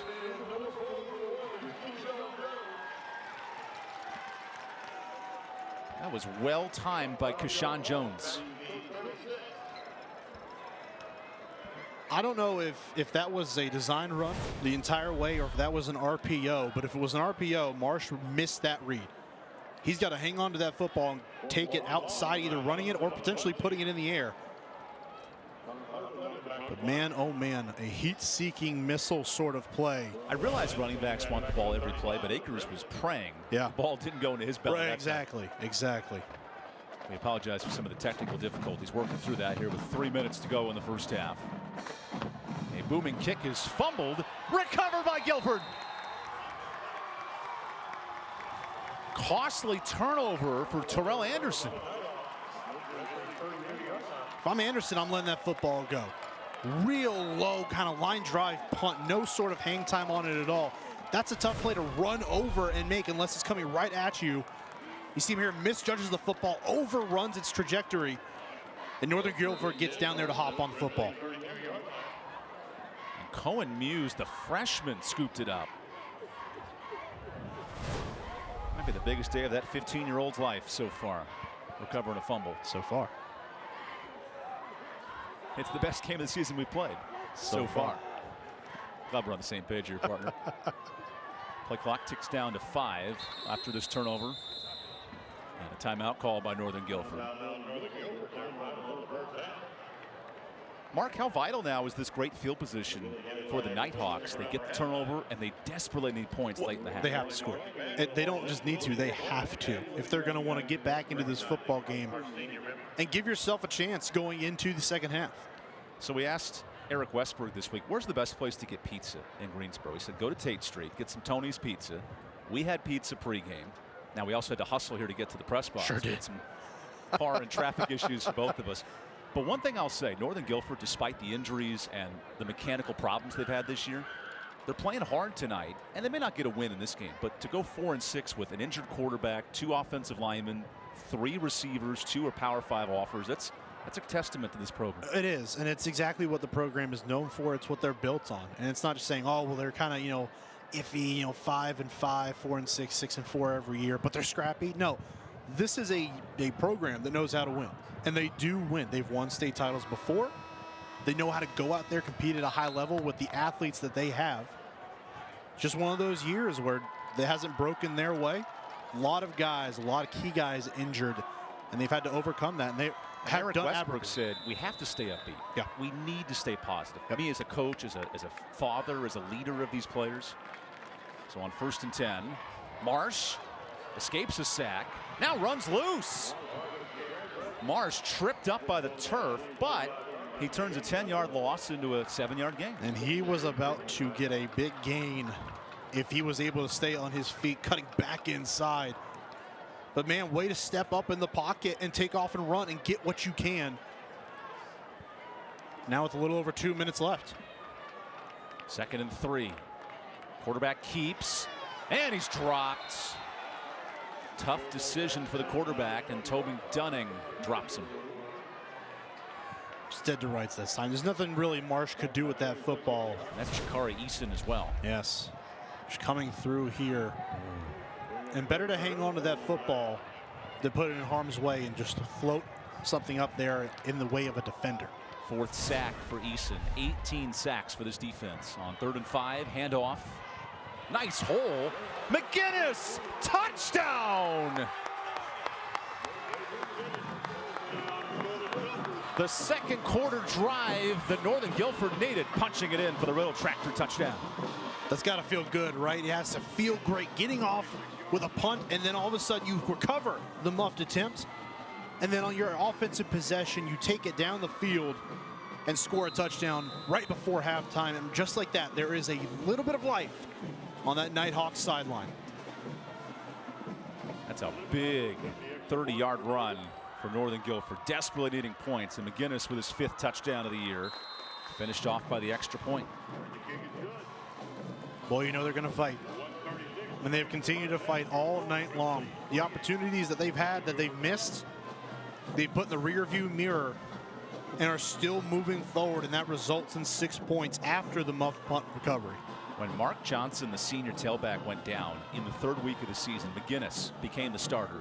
He has developed into an emotional leader on this football team. You see right here the awareness, the toughness to break the tackle.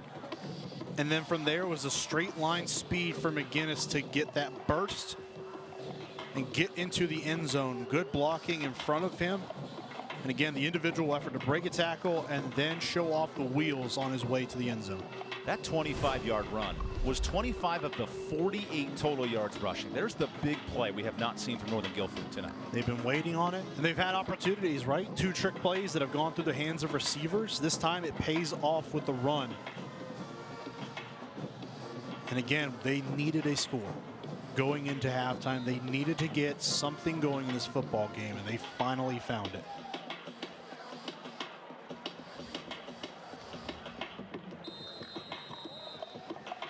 So it results in a 30-yard touchdown drive after the costly fumble. Trying to think if they drop it like it's object. I don't have anything. And a whistle before the kick. Drop that flag like it's hot. Ah, there it is. Double-digit penalties combined tonight. We've noticed that a lot in the month of October. High penalties, and that's hard to translate to the playoffs. Well, yeah, and it's not what you want to be doing heading into the playoffs. Of course, talking about that, the main culprit we could probably talk about is East Forsyth. They had 15 penalties last week and a win. Exactly. Exactly. A very hard-fought win over Glenn. But you got to, for a high school football, the best of the best in North Carolina. and you've got to get past that, because if you start penalizing yourself in the playoffs, better teams will be there, and they'll make you pay for it. So Connor flipping to send this football away.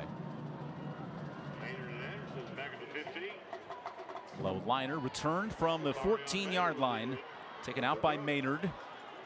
Maynard bounces a tackle, and he's pushed down at the 36-yard line. So Mark, 87 seconds to go. We've seen it before. How can Grimsley march down the field? Throwing the football. Now they may be content with just running it and taking it into halftime, or I mean, who knows? Summers on the last play from scrimmage had the long touchdown run, so you're just not sure. This offensive line's done enough to get holes for their runners, and they have capitalized tonight. But man, with the receiving core that they have, you can really take some shots here towards the end of the first half. Mitchell Summers with 2 touchdowns tonight, stays in at running back next to his senior teammate Ryan Stevens. Quick screen, that's caught. Nice hole. And Maynard dragged down to the 46. There's a big chunk play on first down. Crescent forward, moving the chains. Crescent forward of High Point. It's a nice play out there. The screen, these defenders were backed off the football playing a zone. Take advantage of that. Get underneath and a nice chunk of yards into plus territory. 70 seconds left in this first half. Clock ticking. Stevens slings a completion. He mixed up the receivers and found Anderson there. Not sure if it was Maynard or Anderson's ball, but he caught it. As long as someone comes down with the football, I'm sure that the Whirlies don't care too much. Down to the 38-yard line. Stevens, the other sideline, deep shot, intercepted. Northern Guilford in opposite territory. Down the sideline, pick. Wait for it. Just short. And we have a flag back where the interception was from Jalen Hooks. I think they're going to get Northern Guilford for pass interference. No way. All the way back at the football. Oh my goodness. Oh, if I'm Eric Westberg, I can't believe it. It's exactly where that flag was thrown at. Big call from our lead official. This is a game-changing call. Otherwise, the ball's at the 2-yard line.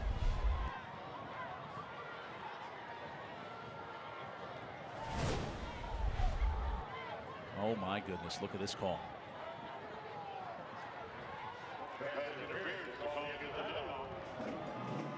Man, oh man, just too physical at the point of attack. And I'm sure the DB that was covering the receiver out wide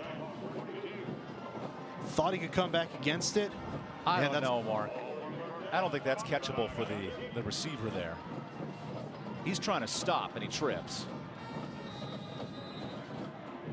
Now I'm pro defense. I played outside linebacker yeah, exactly. in high school and college, so I'm never pro offense. We can't be biased up here. That's not what we're supposed to be. I'm defensively biased. Stevens gets the free play, takes his shot. Ooh, nearly a touchdown. Overshot Maynard. He puts that ball in the air a little bit longer, a little more air under it towards the back of the end zone. That might be 6. Maynard's been a surprise at the receiving position tonight. He entered this game with 3 catches. He's been targeted 5 times so far. Well, go where you think this defense isn't paying much attention to. They're going to be looking on the outside to Anderson and Taylor. Go to someone else. Jakarion Maynard making his presence felt. We've already seen Albright with a 2-point conversion catch. 2nd and 10. Maybe time for 3 more plays. Stevens throws, overshoots Terrell Anderson, and he had a touchdown there. Again, just a little more air under that football. Allow Anderson to run under it instead of trying to put so much force behind it. This is a great shot from the end zone. Right there, just too tall. It's just a nice, easy throw into the end zone. Ryan Stevens with 13 passing touchdowns if you count the 2 scores tonight.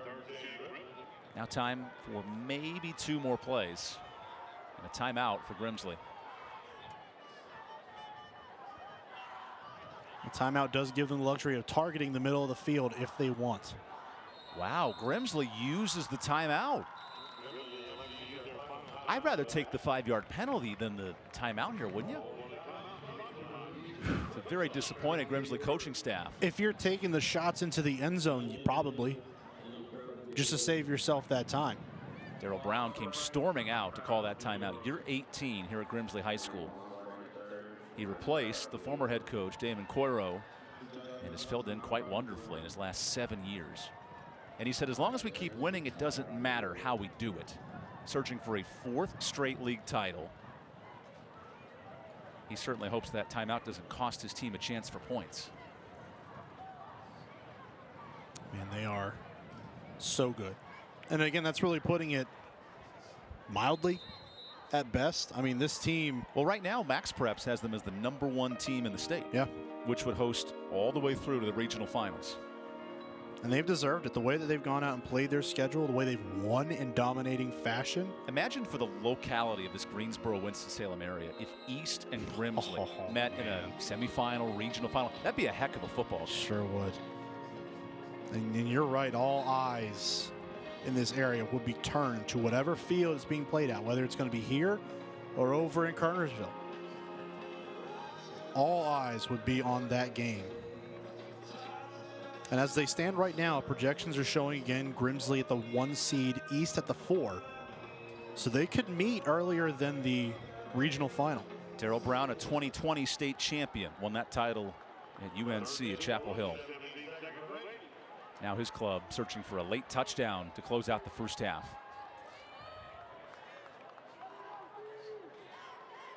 Stevens on 3rd and 10. Throws. Albright almost had it. And we have a flag here at the line of scrimmage. Let's see. This might be a holding on the offense.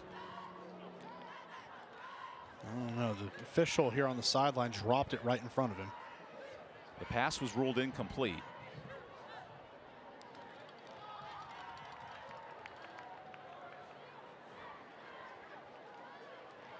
Remember, in the NFL, different in high school. In the NFL, it's a 10-second runoff for a penalty inside of 2 minutes. Not the same at the high school ranks.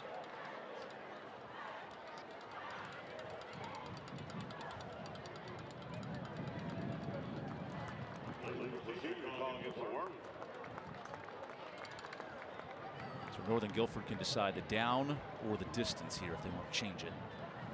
That's what's being explained to Eric Westward. Got to tell you, I'd take the down. Yeah, the way they've gone tonight, and again, you know they're going to take their shots into the end zone. I'm not giving them another opportunity to do that. You get one more shot. I'm not giving them a second one by accepting that penalty. This is 4th down. Could be the final play of the half for Grimsley. Stevens throws for the end zone. Incomplete. Albright nearly had it.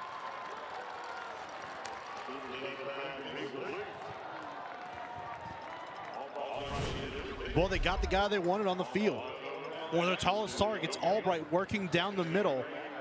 Oh. It just went right through his hands. And then it touched the other receiver's hands. Wow, swarming to the football there. That was Maynard, the other guy in the area. So this will be the final play of the second quarter. And think about for Northern Guilford, a possible pick 6, but you get the stop. You're only down 3 touchdowns. And again, think about some of the other opportunities here in the first half. A drop touchdown pass on their first drive. And a final run to end the first half. Oh my gosh, Jamal Jarrett is a truck. He flexed his way to halftime. He says goodnight. We'll say goodnight as well here for the first half. Jamal Jarrett. Yikes. It's a big man. The Georgia offer. I imagine Kirby Smart's a happy man watching this one tonight. It's almost like he can see the shadow of Jordan Davis, right? A fellow UGA alum. So with the leading head coach, Grimsley's playing a great first half, and coach is down with Rebecca Fiorentina. Rebecca? Thanks, guys. Well, Coach, 28-7 here in the first half. Other than that costly fumble on special teams, what's allowed you guys to be so successful in the first half? Well, we got off to a little slow start in our run game, but I thought we made some plays in the passing game early and then kind of got the run game going in the second quarter. I think defensively we played really well that half, other than a turnover on special teams that led to a touchdown, but I'm really pleased with our efforts so far. Your team is in search of their 4th straight conference title. 16 seniors here tonight playing in their last half in the regular season. What are you going to remind these guys? Well, just kind of everything that they've sacrificed to get to this point. It's a great group of guys. They've done a lot for our program over the last 3 years. They've been willing to do whatever it takes for us to be successful, and so I know they'll do that to finish. Coach, thanks for your time. Good luck. Thank you. Guys. More with our halftime report right after this. That's a happy man with his squad running and gunning to a 3-touchdown lead. Battle for Greensboro tonight. Grimsley undefeated, up by 3 scores. We'll have more from Greensboro when we return for our Winston-Salem Fairgrounds Friday Night Rivals Game of the Week, presented by Roan Law.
Throughout the 2022 Carolina Classic Fair Friday Night Rival season, Bojangles will recognize an exceptional senior student athlete from each participating school with a plaque presentation prior to each game.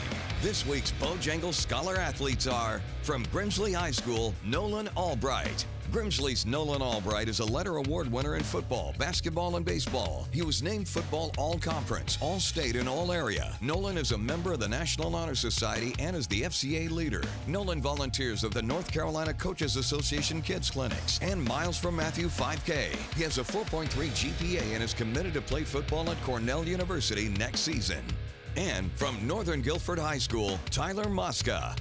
Northern Guilford's Tyler Mosca is the varsity football and lacrosse team captain. He is the first team All-State, All-Region, and All-Conference. He is in the Beta Club and Young Life. Tyler gives back to his community by participating in Beta Club Highway Cleanup Crew and the Backpack Beginnings program. He currently holds a 4.75 GPA and is committed to play lacrosse at Manhattan College next year.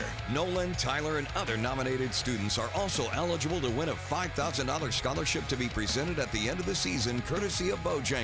Bojangles proudly gives back to our community and is honored to be the sponsor of the Friday Night Rivals Scholar Athlete Award. Congratulations to our Bojangles Scholar athletes. Welcome into our Friday Night Rivals halftime for Week 10 between Northern and Grimsley. I'm Rebecca Fiorentino, now joined with the one and only principal of Whirly Nation, Jed O'Donnell. Your team right now is 9-0 this season. How proud are you of this senior class? You know, I'm extremely proud. I've been their principal for the last 4 years, and for many of them, I was their principal while they were at middle school as well. So I've been principal of them for about 6 or 7 years now. You know, they represent everything that is great about our school, both on the field and in the classroom. We look for leaders who are going to be mentors not only for the team members, but also mentors for their classmates as well. And we're extremely proud of them. It has a ripple effect throughout the entire school. Absolutely, and the man leading the charge is Daryl Brown. What's his impact been to these players? Such an incredible man, such an incredible coach, such an incredible teacher. He is not only a coach to the students, to the players on the field, but he's a mentor, he's a father figure, he's an inspiration to all of us, and I'm truly blessed to be working alongside him. And you mentioned the ripple effect. How has that effect been throughout the classroom, in the hallways, with other teams? What's that ripple effect having success in the football program? Well, for the last 5 years, we have been excellent on the field. We have such a winning record. It creates such a positive atmosphere throughout the school. It's contagious. The winning is contagious, and not only has it affected football, but it's affected basketball, volleyball, field hockey. We are a school that not only has amazing academics, but an incredible sporting program as well. And for you, I love seeing you on Twitter with your messages, your morning announcements. Do you have a message for the Whirly Nation? Yeah, I just want to say I'm extremely grateful for the support that we receive from all of our Whirly Nation, either it be at Harkers Island in the Outer Banks, all the way to Boone in North Carolina. We appreciate you, and go Whirlies. I love it. Follow this guy on Twitter. You won't miss out. Check him out on Twitter, right? What's your Twitter? Tell him. It's Jed O'Donnell 1, and also you can follow us on Instagram at Grimsley High School. How about that? Jed O'Donnell, thank you for your time. It's been an honor. Thank you. Well, that's Jed O'Donnell. I'm Rebecca Fiorentino, and what an honor it has been. I'm Rebecca Fiorentino. We'll be back after the break with another special guest. Northern Guilford Athletic Director Brian Thomas will join us. Don't go anywhere.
Welcome back to Jameson Stadium for our NCDHHS halftime report. I'm Rebecca Fiorentino, now joined with our athletic director, Brian Thomas for Northern. Your team. Thank you for having us. Of course, thanks for having us.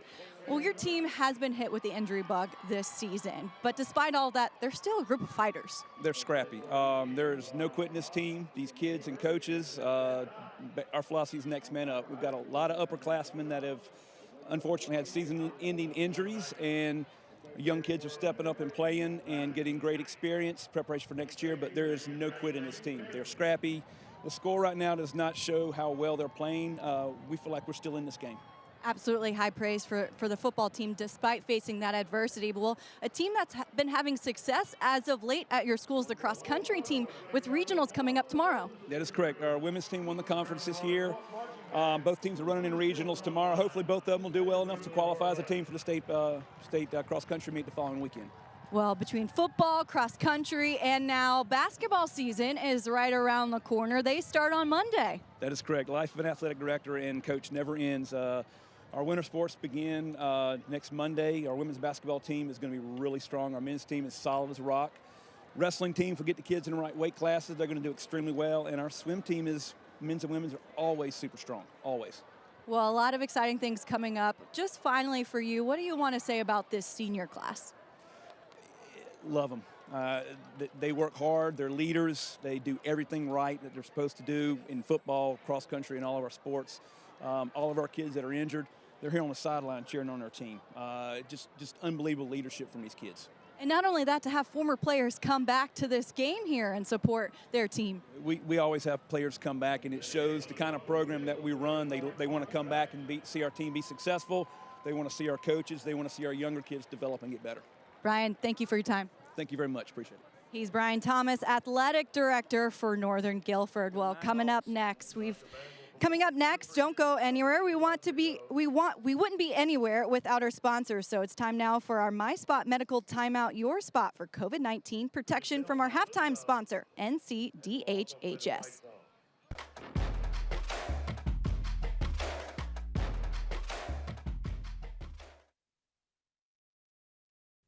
Good news is our trends are coming down. All of our key metrics are coming down, which is great. However, we do expect that COVID will increase in circulation as we head into the fall and winter.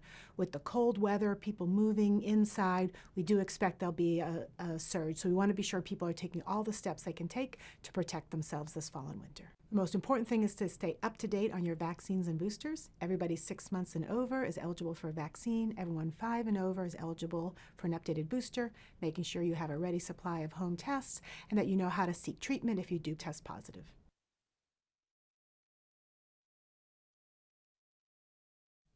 There's still a lot of availability of testing, including free testing. People can reach out to their healthcare provider.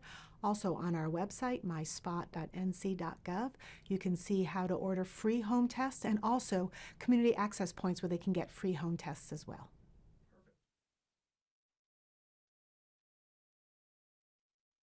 If you test positive for COVID-19, you should follow the CDC guidance for isolation. That means staying away from people for at least 5 days and wearing a mask for another 5 days.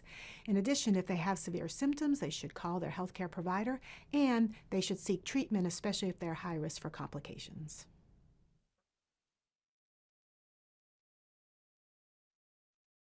What we are finding is that people who've had the infection and vaccinated and boosted have the highest and strongest protection. So we do recommend people to get vaccinated and boosted even if they've had the infection.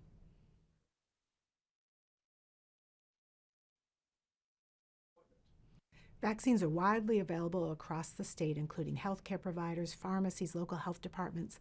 The easiest ways to find where the vaccines are available is on myspot.nc.gov.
Well, for those of you that have been with us all season long, we appreciate you tuning in each and every week. We want to give a special shout out to the Winston-Salem Fairgrounds. It's hard to believe Halloween is right around the corner, as in on Monday, which means October is wrapping up. If you haven't made it out to the Winston-Salem Fairgrounds yet, you're missing out. Are you into haunted houses? Well then, go check out the only haunted village in Winston-Salem. A spooky surprise is waiting for you. Salem's Lot, a walk-through haunted village attraction, perfect to go to with your girlfriend, your best friend, and bring your mom. You can find Salem's Lot in yesterday's village at the fairgrounds, open from 8 to 11 p.m. and 8 to 12 p.m. on weekends. Let's send it up to the booth with Evan and Mark. And no offense to you, Evan, but if I'm going to a haunted house, I'm bringing Mark, the former O-lineman, who can protect me from all those scary things. I don't know about you guys. I can't wait to disappoint her. So, Rebecca, that's true in theory, but Mark's a scaredy cat when it comes to haunted houses. So, yeah, physically, sure. Mentally, no. Much like this kid's hair, it's been a frightful night so far. Woo! But nonetheless, we do have some highlights to show you. How about this opportunity on the very first drive? Northern Guilford goes down the field, and then they had some trouble against this Grimsley defense moving the football. Seemed like a pretty scary start for Northern Guilford. A drop pass in the end zone.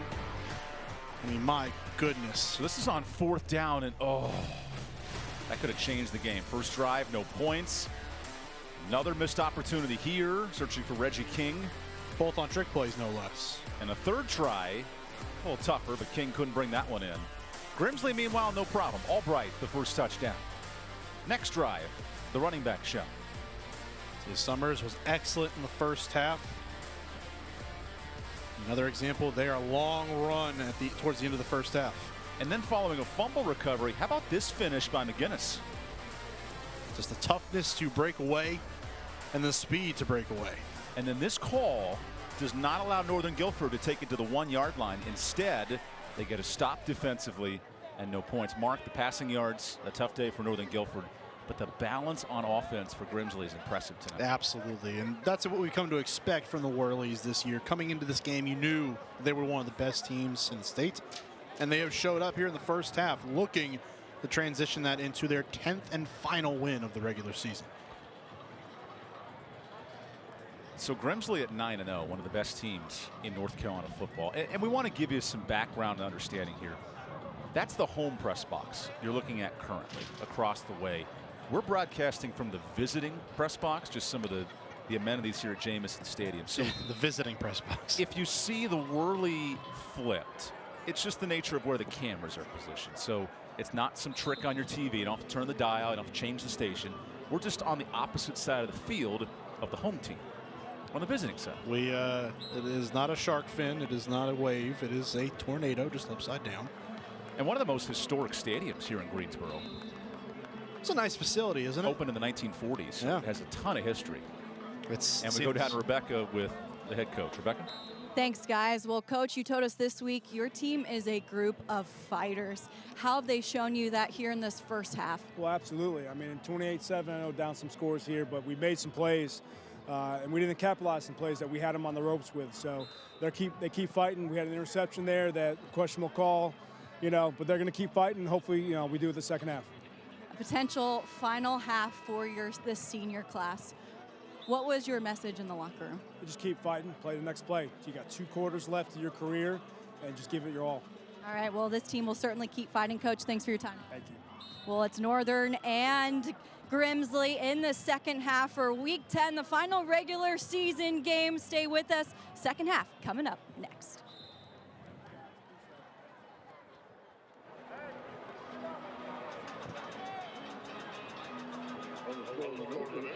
At halftime, Northwest Guilford 35, Southwest 0.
Welcome back to Greensboro. So yours truly got stuck in some traffic on the way over, so I trekked up the stadium steps. Wouldn't call it a 4:40, but tied my tie in time. Mark, I know you had some car trouble on the way over too, and never made it to the open of the broadcast. Mind you, How folks, you guys doing down there? That was about 5 minutes before kickoff, so. Great to have Mark all season long. And I'm just glad I made it. So I'm glad you guys are with us too on My 48 TV. High school football, man, that's great. Yeah, it's been something all year long, and tell you what, this night going into it was no different or much different than any other. The way we got here is certainly the case. Closed captioning for tonight's game is brought to you by Caring Hands Home Health. Caring Hands. Let me get the rest of that caption there. Compassionate care available around the clock.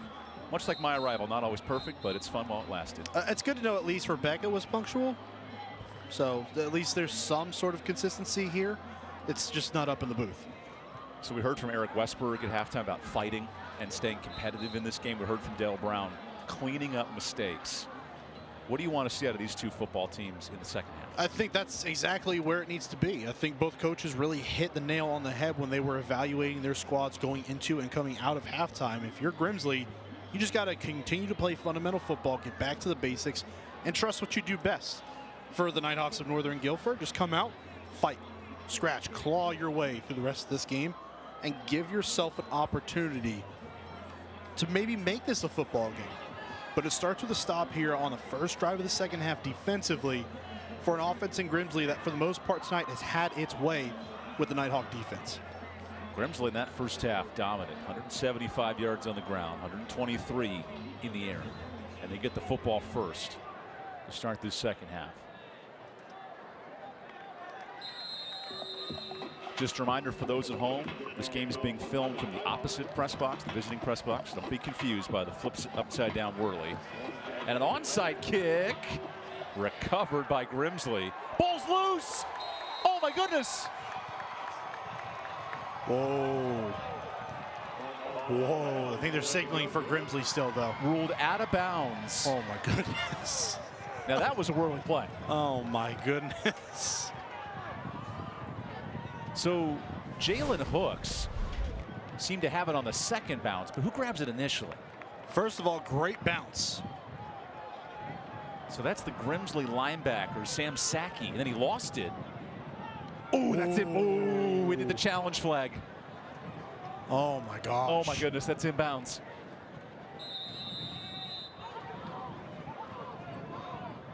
Oh my goodness. If there was replay in high school football, I think Eric Westberg would have quite the conversation. Sure would. First down handoff instead. Big handoff for Summers. He had 2 touchdowns and continues that on the ground. 8 rushes for 131 yards in that first half. He was the backup tailback entering the year. Now has become a mainstay. The lead back in this offense saw the attributes in the first half. The vision, the footwork, the elusiveness, and of course the speed. Running back motions out. Quarterback throws it inside, and the catch for Jeremiah Deese. Stiff arm, broken tackle. Deese down the sideline. Touchdown. Wow. That's a 58-yard man of a play for the Riddle Tractor touchdown. That is all Deese on that play. I mean, you talk about the effort, the speed, the elusiveness. Just talked about Summers and how he did that in the first half, and Deese takes all of that in one play. Puts it all together. See the strength there, and then the push to stay in bounds, no less, and finish that play off. What a play to start the second half. First touchdown of the year for Deese, and boy, did he earn it. That reaction tells the story. My goodness. He broke, what, 4 tackles there, at least? At least. Jackson Henry on for the extra point. I tell you what, if you're Northern Guilford, a possible pick 6, a possible touchdown, a possible onside kick recovery, that has all gone Grimsley's way tonight. It kind of seems almost like a microcosm of their year, right? I mean, you just look at what they've done. And they've done a good job in this football game, except for those few missed breaks. Let's count the tackles here for the folks at home. 1, 2, 3, 4. I declare a thumb war. 5, 6, 7, 8. Jeremiah Deese is great. Yeah. 58-yard touchdown. My goodness. You may not see a better one all year. From an individual standpoint, that was incredible. And it started with a really good play design by Grimsley, no less. Shifted Summers out of the backfield, had the defense flow over towards him, and opened up the middle of the field for Deese to run wild. Let's not forget that was another Crescent Ford first down. Crescent Ford of High Point serving the Triad since 1970. You forget about those when there's a touchdown, too, at the end of the play. And now he's got the celebration chain. That chain with a big G on it, it's a yearly tradition now at Grimsley. Seems pretty close to another G. Well, think about this, Mark. 5 more touchdowns tonight. 60 total touchdowns for the Grimsley Whirlies. Is that good? One of the highest scoring teams in the state. Asheville Christian actually leads the state in scoring. The Asheville Christian Academy averages 52 points a game. Man. And their quarterback, Javier Rice, has 2,900 yards passing. Here we are 9 weeks into the season. Following a penalty, the kickoff comes from their own 45. I think Henry can get into the end zone from here. The kick is up, and it's short, but into the end zone for the touchback. Not keeping points in the kickoff, so that's fine. My brother was a kicker in college. Did I ever tell you that? He was a kicker and punter at USC. Southern California, to be clear. Oh, okay. See, you have to clarify that on this side of the country, especially as close to South Carolina as you are. There's any Gamecocks fans listening. The Trojans are the real USC. Ooh, Forget it. man. Good programs, though. You would understand when we are basing all of this off of ratings, right?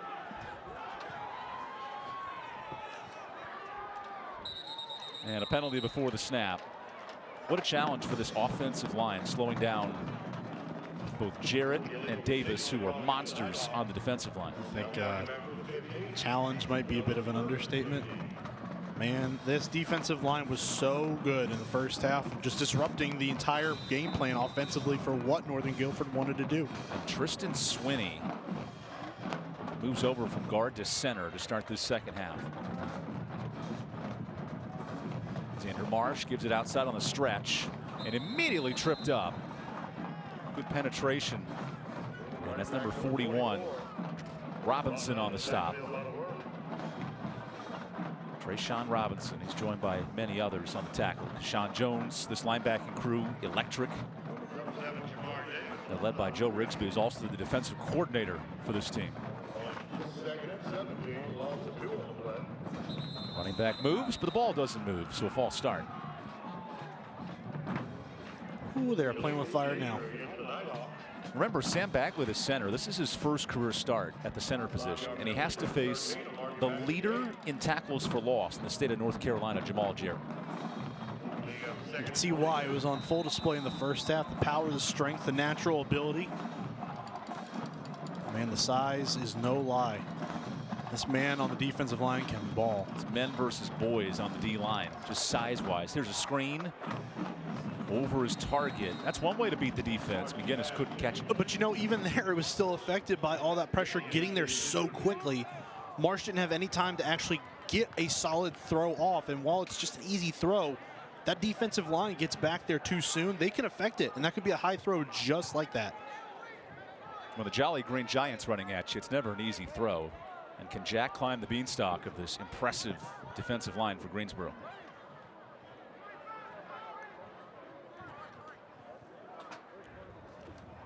Play action.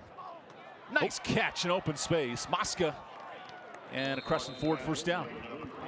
Out to the 26.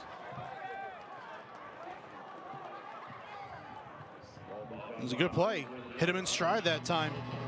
Mosca's third catch of the night. It is not a first down. 4th and short. Almost kind of looked like they took a play call out of Grimsley's playbook. A little slant route that time. Big drive here 2 minutes in to start the third quarter after a Grimsley touchdown.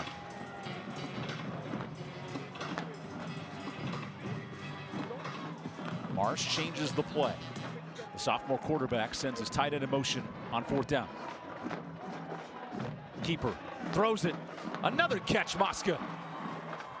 And out to the 44. So he needed 3, and he gets a first down. Oh, man, threading the needle. is exactly what you would say there. Marsh delivering another excellent football. Down the field to Mosca, good catch. In traffic as well by the receiver. Now that's a Crescent Ford first down. Back to work on first down.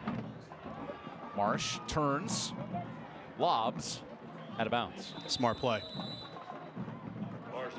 That's a very smart play for a sophomore quarterback to make. Just throw the football out of bounds and live to play another down. Eric Westbrook said Xander Marsh, he's got a quick release and a strong arm. We see that on display here. And he is learning how to process information on the football field with each play. And his confidence will continue to grow and grow. It's exactly what they want going into next season. Xander Marsh could very well be the guy. Second down throw. Look at Mosca making a nice catch out to midfield. The intended target on this entire drive. And we have an injured offensive lineman down. That's Malik Jones for Northern Guilford.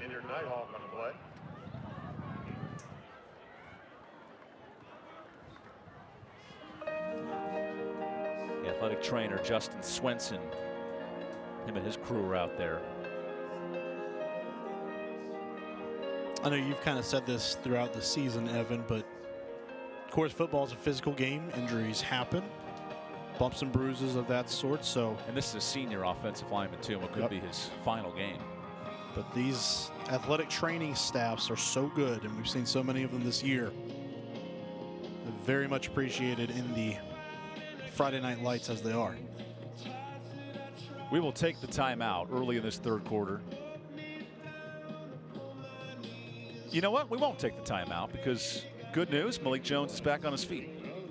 I'd rather have that situation than a player down for 5 or 10 minutes in the stretcher, and this is good news for Malik. Yeah, absolutely. Gets up, walks off under his own power, and hopefully with any luck he's able to come back in this football game. And I know he will want to as a senior on this offensive line, a team that made the playoffs 2 of the last 3 years. But to that importance, I'm sure that this athletic training staff will also make sure that he is able to come back in this football game properly.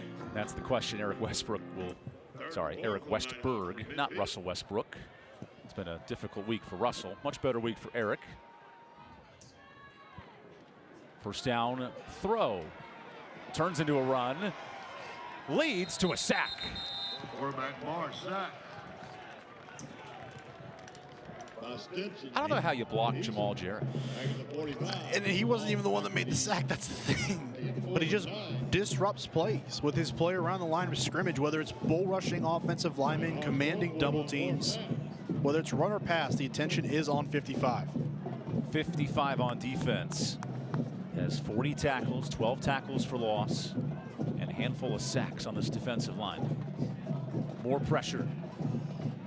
Jarrett nearly had him. Quarterback escapes and slides for a yard. So that was actually a 4th down play, I believe, and a turnover on downs. I mean, good luck. Yeah, wash, rinse, and repeat, right? Do you wash before you rinse? Isn't it rinse and then wash? I say rinse, wash, repeat. Oh, maybe I heard you wrong. Rinse, wash, repeat. It's been a whirlwind Don't ask night. me to say it, many more times than that, but. That's a tough assignment for Xander Marsh, the quarterback, escaping this elusive threat. And a timeout here. Northern Guilford didn't have the plan. We'll take the timeout this time. 4 minutes into this third quarter. Grimsley leads by 4 touchdowns over their Greensboro rivals.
Coming up in the fourth quarter, stay tuned to find out who's tonight's Winston-Salem Fairgrounds Player of the Game. Winston-Salem Fairgrounds, Winston-Salem's home for entertainment. I think that defensive lineman might have a thing or two to say about it. Here's a big hole for Mitchell Summers. Riding a 2-touchdown night. Summers cuts outside. Oh. Ruled short. Knocked out just short of the goal line. And that's actually Maynard who nearly had the touchdown. Yeah. And Jakarian says, let's run it again. Run it again. Right, exactly. Give me the football again. I want to score. It's a Crescent Ford first down. Big night for Maynard on the ground and through the air. And the new quarterback, Faison Brandon, comes in, true freshman. Brandon feeds Maynard, and he's short. Nice stop by Garifola. Roman's top 50 in the state in tackles. Another example here. See him slice through. And what a play, coming all the way across the formation to make that play in the backfield. That is one heck of an effort by Garifola. It's Roman's 95th tackle of the year. One of the best in North Carolina. Energy guy, natural born leader. Leads by example as well. The performance is there, the numbers match. Third down run, touchdown. That time, Jakarion Maynard punched it in after an impressive drive for the Riddle Tractor touchdown. It's a nice, easy run that time. And again, when you have a guy that gets you down inside the 5, his coaching staffs want to let him score and give him a chance to put his name on the scorecard here tonight. And Maynard does just that with a nice, easy run. Good cutback. Do you blame him after 3 plays for 46 yards? That was all Maynard on that drive. Extra point coming here in the glaring lights of the video board behind him. You know, typically you don't want to have the blurring lights to distract the kicker for the home team, and yet Jackson booted it right down the middle. This offense complemented by the special teams, complemented by the defense, and every facet tonight is rolling on all cylinders. We have not called Jakarion Maynard's name much all season. And Rebecca, I hear you. Okay, Rebecca, you're going to talk to the athletic director here in a little bit. It's been a big performance. We'll go ahead and do it after the.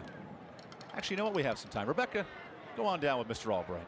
Thanks, guys. We have Mr. Albright here, Ethan Albright, and you're the athletic director for Grimsley. Not only are you the athletic director, but your son is playing on the team in Nolan.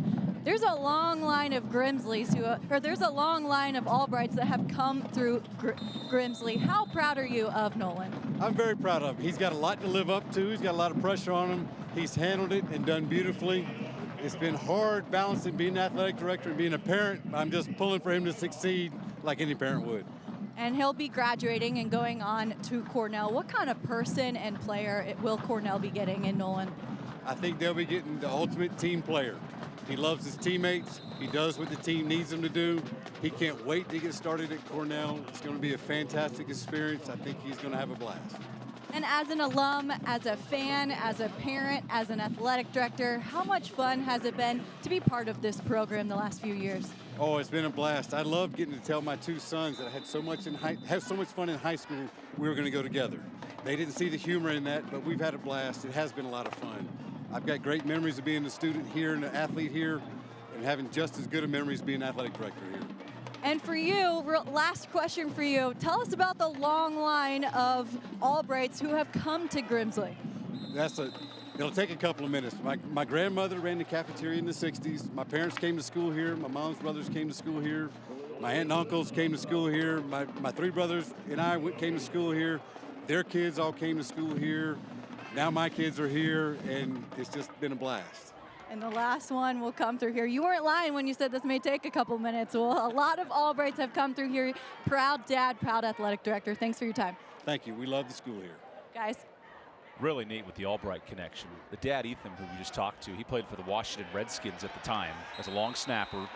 And a sack here for that Grimsley defense, making Mr. Albright a proud man. His football team here has done an excellent job in all 3 phases of the game, and this is just another example of how they have swarmed the backfield here tonight. And he has gone swimmingly for this defense.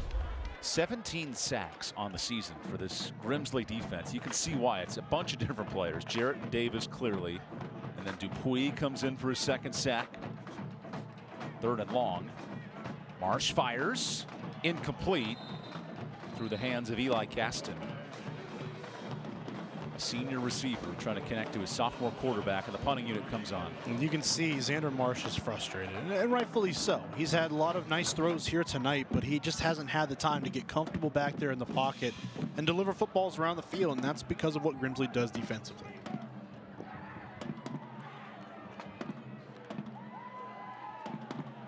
It's tough. Young player, you want to be able to come out here and make plays. It's just going to take time. So the punter, Connor Flippin, a busy man tonight, runs a fake. No, he does get it away. Little rugby style kick. Yeah, nice bounce for Flippin. Turns it to the 35. So a 45-yard kick, all things considered. Coming up in the 4th quarter, we'll have tonight's Roan Law play of the game. Roan Law fights and has the results to prove it. Results to prove it have been here for this offense tonight. They have proven their ability to stretch the field, run it at will, sustain drives, you name it, they've done it offensively here into the 3rd quarter. So the new quarterback, Faison Brandon, new tailback in as well. That's number 41, Drayshawn Robinson, coming into the backfield. Screen pass outside is dropped. That was a forward pass, so incomplete. Mark, you're the head coach for me at this moment with Grimsley. About to win a 10-0 start. What do you want to see out of your program in the next quarter and a half leading into the playoffs? Well, for the first, or for the next time that you've anointed me head coach, I want that pay. Now, moving forward with that, I want to see, again, the fundamental football, because you want to know that what you're doing and you're playing to your strengths is working. And we've seen that so far, but now I want to see it from my depth. I want to see it from the guys who don't normally play. They're not my starters. But if something happens in the playoffs, I sustain an injury, so whatever may happen, I need someone to go in there. I need to see that they can do it. Robinson gains a couple on the ground. Great shoes tonight, matching with the pink gloves for Robinson. See that, a couple of guys out there with the nifty cleats. I don't think I had that luxury when I played. I like Nickelodeon slime cleats. I like it. The Nickelodeon game of the week where they drop slime in the end zone when you score a touchdown. Sets up 3rd and 9 for this efficient Grimsley offense. Only 5 turnovers all year for Grimsley, including 1 tonight that led to the Northern Guilford touchdown. Brandon to throw. Deep shot. Catch! Oh, wow. Terrell Anderson climbs the ladder. And that's just a size mismatch on the outside. Anderson, we've seen a couple of shots taken his way on those go routes down the field. This time they connect, and that's all number 8 right there. Just going up, high pointing the football, and then coming down, securing that catch. He even caught it on the way down. That's how coordinated Terrell Anderson is. Good coverage by Jaden Hairston. Handoff Robinson. Big body outside. Robinson breaks one. Stutters. And I'm not sure how he lost the football, but it goes out of bounds. Try explaining that one to your kids one day. Yeah, you know. He knows it too. He just fumbled it right out of bounds. Could have gotten a couple extra yards. That's the junior linebacker who has less than a handful of carries entering tonight. Maybe we'll see from this angle. What had happened was got stripped out from behind. One of those Nighthawks came up behind and is able to get the football out, just rolled right out of bounds. Quarterback keeper. Brandon outside. Breaks one. Stiff arms two. And short. He looked to truck Tyler Mosca into the end zone, and not that time on the Crescent Ford first down. Yeah, Mosca, give him credit. Open field, he has a disadvantage in the size department, but able to bring down Brandon in the open field. That was the 10th play of 20 or more yards, but it might come back on a penalty here. Man, Mosca's a gutsy player, isn't he? He's the heart and soul of this team, and that's what Northern Guilford told us all week, Coach Westbrook, you see him right there. Eric Westbrook so proud of what his standout, tight end, long snapper, special team standout, and DB, Mosca can do.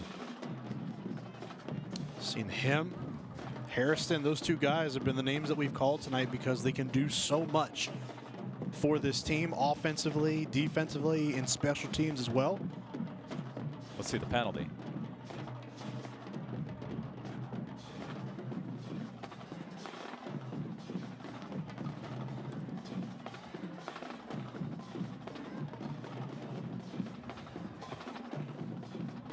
So that is added on to the end of the run, but they're offsetting penalties. So the play ends at, I guess, the 2-yard line officially.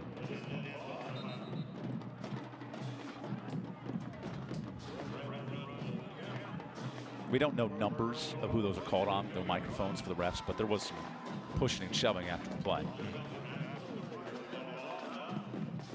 Mark Grimsley's reaching a magic number. They want a 40-point lead here in the third quarter against their inner city rivals, part of the Metro 4A conference here in the Greensboro region. Back on the ground, Robinson stretches and is short. Good tackle, Franklin Lewis. Able to stand up, linebacker on linebacker that time. Lewis able to make that stop. And for now, stop another score for this Grimsley squad. 65th tackle of the year for Lewis. Him and Garifola, good combo in the middle. Robinson gets it again. There's his touchdown. And Grimsley has pounded the rock on the ground. 5 rushing scores for the Whirlies. I mean, just power that time, getting inside, working their way down the field. And just like almost every other drive tonight, it was a combination of explosive plays and consistent play calling, consistent execution the rest of the drive. Grimsley is undefeated, have not lost a conference game in 4 years, and you see why, even on nights where it's not perfect. Jackson Henry on for the extra point. And 49 goes through. We'll take the timeout late in this third quarter. The Grimsley Whirlies off to a nice start, pounding the football on the ground and en route to a 10-0 regular season.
Let's recognize tonight's Scream Dreams fan of the game. There's a new haunt in town. Scream Dreams is the Triad's only world-class indoor haunted attraction. I don't know if those girls are scared or excited, but they are fired up tonight. Well, they're probably excited about how scary good their team has looked on the field tonight. This. Mark, I have some bad news for you. Oh, that's right. That's not their script. That's the home fan base right there. Gosh. Well, then they are scared. Those fans are scared of the selection Sunday with brackets coming out for the North Carolina 4A brackets. Just a reminder, the 40-point mercy rule is now in effect, so the clock will continue to run. Sorry, 42-point mercy rule. And Northern Guilford with the clock running. We'll start with the football. We noted their toughness, overcoming 5 starters out via injury. What do you want to see out of the next 15 minutes from the Northern Guilford Nighthawks? Just the competitiveness, and I want to see where those pieces for future seasons kind of fit into the equation, right? We talked a lot tonight about what Xander Marsh means to this team going forward. Of course, filling in for their injured starter, Jack Mercer. He could potentially be the guy they're looking at in the future, but I want to see some other guys that are going to have implications going forward. And of course, the seniors finishing strong, and it could be their final game. Xander Marsh throws. Great catch. And a first down to Reggie King. Those slant routes have looked really good. I was just about to say it, Evan, is one of those things that's really worked for them tonight have been the slant routes. Those underneath throws where this defense for Grimsley has given them room to operate underneath. They've taken advantage of that and gotten some nice yards. It's a Crescent Ford first down. Reggie King, 3 receptions plus, all in the second half. Marsh throws. Missed Tyler Mosca. Maybe a little bit of miscommunication. May have been a little too far to the outside for Mosca to go get. Stay tuned in the fourth quarter. We'll have our West Rock scoring summary. West Rock, your local leader in paper, packaging, and displays. Can join our team at jobs.westrock.com. Rock, paper, scissors, shoot. You didn't give me time. I didn't get a warning. Well, the defense has been full of rocks. Grimsley's been coming after the quarterback. Now on the running ground. Look at Jarrett spin him down. Looks like Jack Black and Kung Fu Panda just taking bodies and laying them down on the ground. Let's call this man Poe. Oh, man, he's been incredible, right? That's a big dude with offers from Georgia and plenty others in the SEC. What'd you say, they've been the rocks all night long? Yeah, well, that time he just cut through the offensive line like a pair of scissors. Tough assignment to block. Number 55 right there, Jamal Jarrett, the senior. Second year transferring in. He went to Ben L. Smith to the Prep Academy, the Magnet program. Came across town to Grimsley. Marsh down the sideline. And King tripped up, wanted the flag. He gets it. Reggie King's worked hard tonight. He might have earned that penalty by his efforts all night. He sure has. There's the PI. He's certainly taken their shots to him tonight down the field as well. They know exactly where they lie and how they want to attack and who they want to go to for those deep balls. Reggie King, a sophomore as well. I love this connection. Underclassmen, King and Marsh, both were on the JV team last year. And Northern Guilford's JV team, undefeated last season. This year, they're 9-1. So there's future for this program. There absolutely is. Think about the amount of JV players starting on varsity this year. Here's a screen pass to Hairston. And he breaks the tackle. Look at Hairston run down the sideline for a touchdown.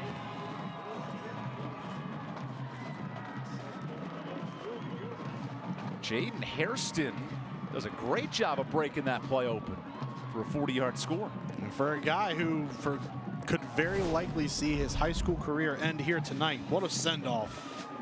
This is breaking through the whirly defenders and then bursting through the secondary for the score. What a catch and run for the senior. Jaden Hairston, he's a fun special teams player, an even better receiver. That's a nice weapon. So the extra point is good. Knuckled over the post. I mean, they just don't stop, right? And we just asked, what do you want to see at a Northern Guilford? Well, there's your answer. Nice touchdown drive. Yeah. And Hairston's not going to be here next year. He is a senior. Him, Mosca, Matt Harris. Those guys are all seniors. So they're not going to be back. Reggie King, really the only guy in that receiving core right now that has much to say on a stat line that's going to be back. So he's going to be the guy next year.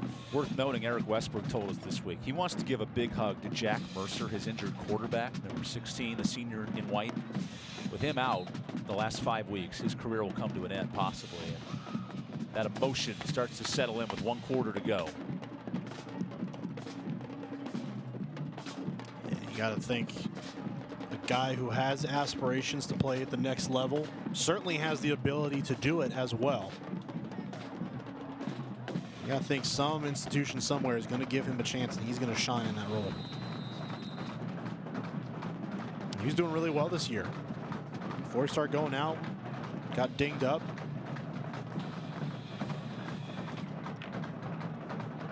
Onside kick. Grimsley attempts to return this. And here's Nate Dupuis. Dupuis is not going down. No whistle. Now that is a return. Rebecca, what's going on? What do you got for us down on the sideline?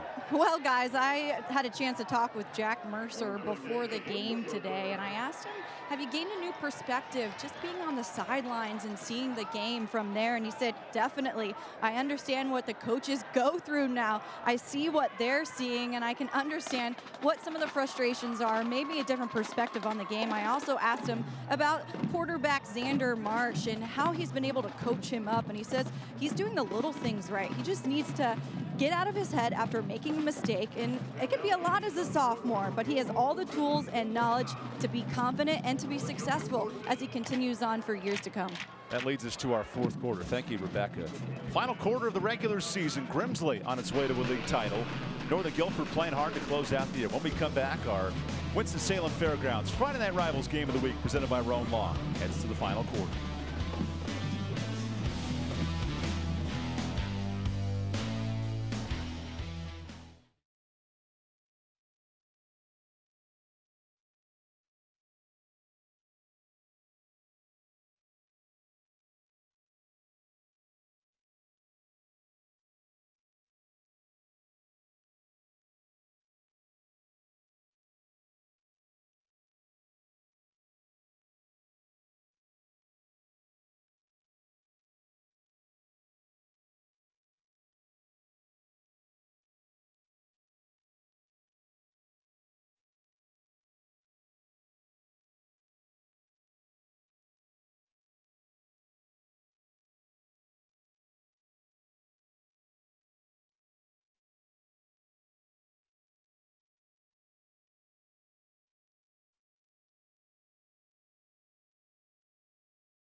All the folks who make this production possible. Certainly appreciate the technical crew making the job done there. You see one of our red hats having a grand old time.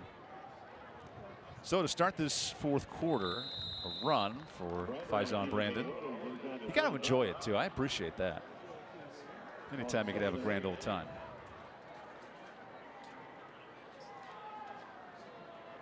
It's been a fun season. There are so many names to thank. It's hard to get everyone involved, but in the next 12 minutes, we will try our best to keep everyone thankful for a great high school football season, at least for the regular season. Play action here for Brandon. Dumps it down low to Albright. Tight end runs away. And he's dragged down at the 12-yard line. Good pitch and catch to the senior tight end. Good simple play that time. Just booting out to the far side. Nice easy pitch and catch that time from Brandon to Albright. It's a very satisfying play to watch. Just everything rolling in motion with each other. And Albright, the big catch and run afterwards. We talked to his dad earlier tonight, Ethan, the athletic director. And Nolan and Lawson, two football standouts here at Grimsley. Love that metallic. It just pops on a Friday night. The chrome, sir. It's a chrome dome. Google Chrome's a great program, too. Quarterback keeper. Brandon's got great speed. To the sideline and a touchdown. The Grimsley route is on.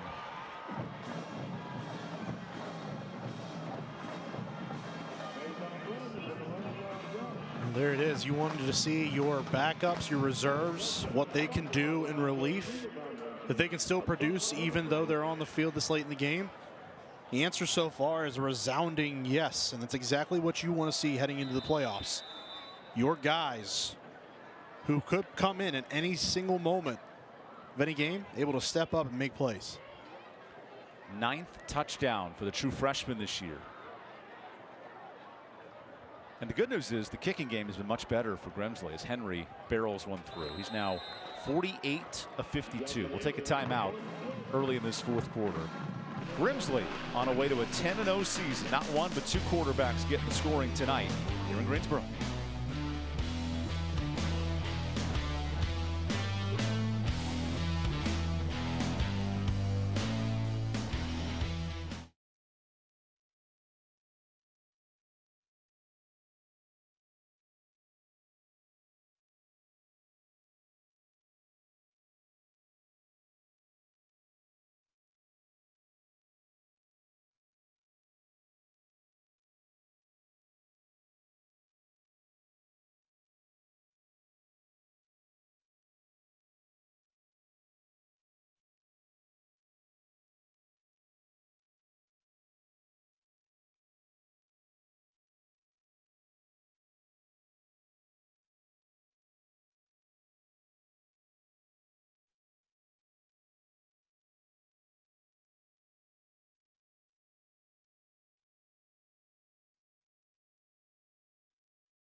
Sorry, not that one.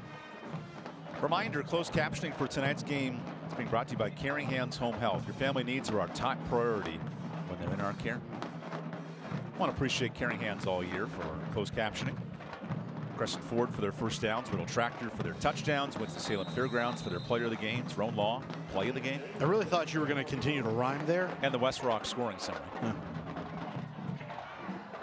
Whoop. Kick had some English on it. It goes out of bounds. I know Jackson Henry's a soccer player and a football player, but a lot of his field goals and extra points have the feel of a corner kick, you know, kind of that cross-sport technique. Yeah, got a little curve to it, you know. It's true. Talking it up a little bit. That's what Darryl Brown's reminding him. That is not how you really want to kick a football.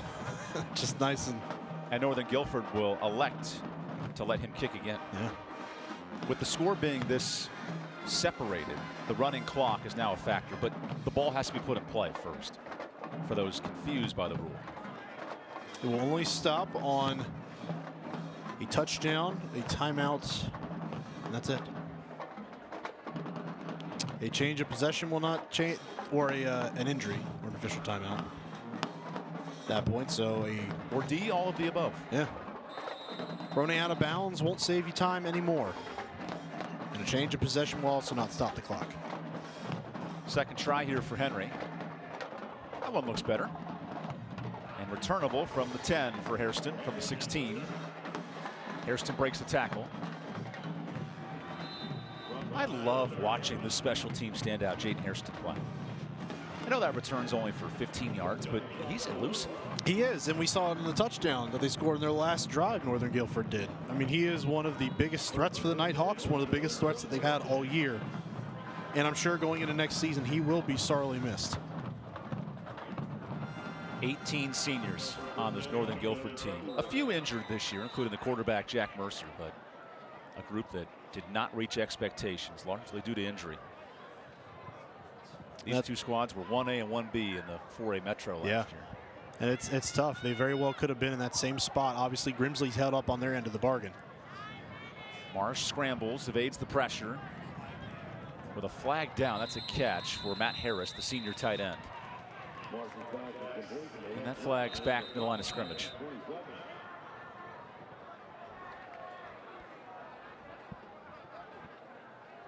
You do have to think about what if. And I know that's going to be something that goes into the offseason. This roster will think about all the seniors, of course. Ooh, a defensive face mask, so 15 extra yards. They'll all think about it, but you do look at the roster on paper and where your performers are. And there are a lot of guys that are going to be coming back that can make some noise.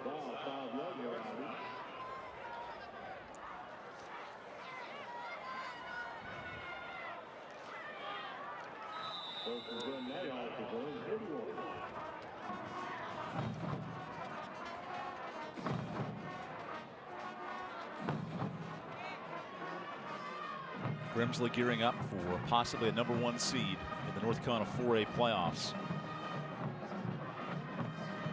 Quick throw outside and a nice catch. Hairston again.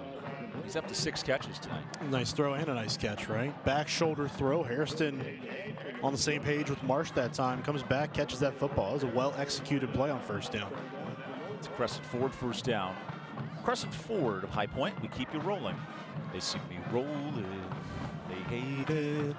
Patrolling because we're in Grimsley territory. Ride on a first down. Oh my God. You were doing good.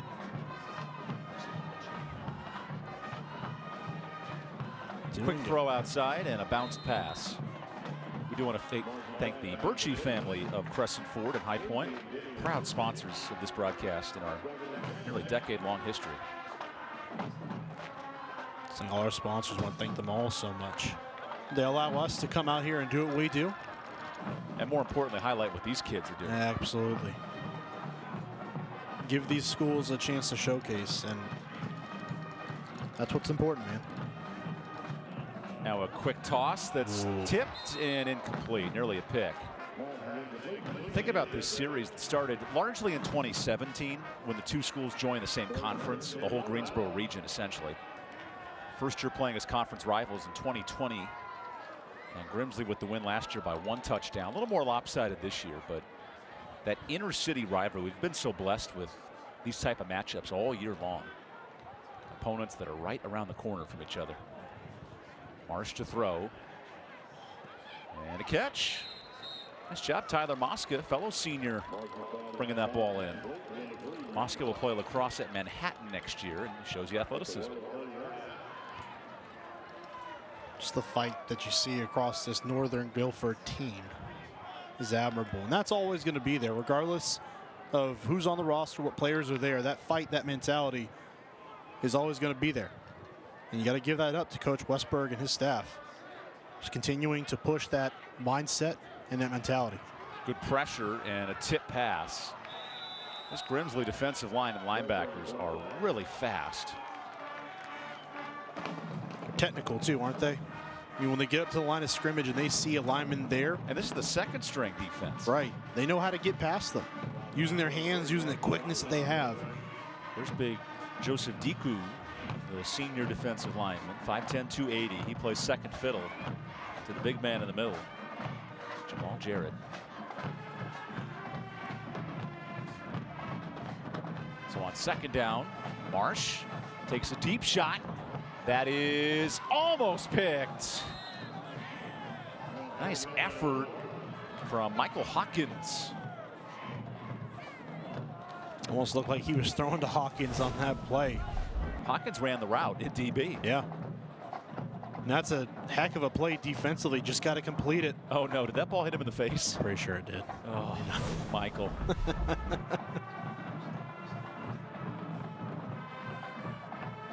But you know what, Evan, to kind of circle back to that point that we made a few minutes ago about how important it is to showcase these kids and these programs, we hear that on basically every phone call we have with the coaches each week, don't we? Well, how appreciative they are. Eric and Daryl Westbrook and coaches said this week, very appreciative of our efforts and what these kids can provide. As there's a screen pass that is short of the stick, so 4th down. And the work that Rebecca does, too, telling the stories on the sideline. Yeah. It's always a hidden gem of these broadcasts. That makes us look a lot better, right? She's a lot smarter than you and I. That's yeah. Smarter. She's on time. You know. Someone's got to be there to do everything right. And certainly isn't you and I. Could be the final stand here for Northern Guilford. Team that'll finish 4-6, maybe a win or two short of the playoffs. 4th down, Marsh runs, and that sack will wrap it up. Let's go down to the sideline real quick. Well, I appreciate you guys too. Thank you for being such great teammates, and I love being able to tell these these student athlete stories, and a really cool story that we saw was since 2018, Coach Brown has been bringing a group of his football players over to Kaiser Middle School. On certain Fridays, the players will go into the classroom, serve as mentors, be a study partner, and hang out with them at lunch. It's something Coach Brown hopes his players leave Grimsley and understand the importance and what it means to give back to the community and be a leader and mentor to the next generation of kids. So pretty neat story for the Grimsley guys. More importantly, this was player initiated too. The guys continued and said, I want to be a part of this. I want to give back to the middle school teammates that a lot of them have siblings and neighbors and all that type of stuff. And it really pays off for this program. And isn't that really cool? Because we kind of talk about it a little bit about, like, yeah, it's about football here, but when these kids leave high school, you want to make sure they're in a better place. And that's just part of that mindset that goes into it. And just knowing that that's the culture that's here and you wanting to be a part of it. It's not coach saying, like, hey, you got to do it this week. They want to be there. They want to go help these kids and leave a footprint on them going forward and for their futures. And that's, you can't ask for much more than that. As a coaching staff, you've got to be really proud of the kids that you have. You combine the wins with the mentality that's built here at Grimsley. There's a tackle for loss. Noah Lampkin on the stop. Sorry, lost track of the ball there. His first down run with Lampkin with the tackle. How dangerous is Darrell Brown's team come playoff time? You know, it's funny because we talked a little bit this week. And we've seen East Forsyth twice this year. And you told me that just kind of looking at some of the stuff that they do, Grimsley, they could be just as good as what East Forsyth does. I think their defensive line makes them the best team in the state. I would tend to agree with that. I don't know if overall they're better than some of these teams, but boy, that defense is tough. There's a short gain. And I would also like in the fact that I think Grimsley right now is playing a more controlled brand of football. Because something we've seen from East this year is that they have had penalties. And they have issues with that. They've admitted that openly. Grimsley does not seem to have such issues, and they have a dominant defensive front and offense that can score in any way, shape, or form. And this is a very dangerous Worley's team that's going into postseason play perfect. James Tyler gets into Northern Guilford territory and then is stalled up with 1 minute to go. Final minute of many of these high school players' careers, including Roman Garofalo, who exits for the final time. These are the toughest moments for high school seniors. Just knowing that you may never be able to step on a field again as a player. It's tough. Trying to come to grips with that.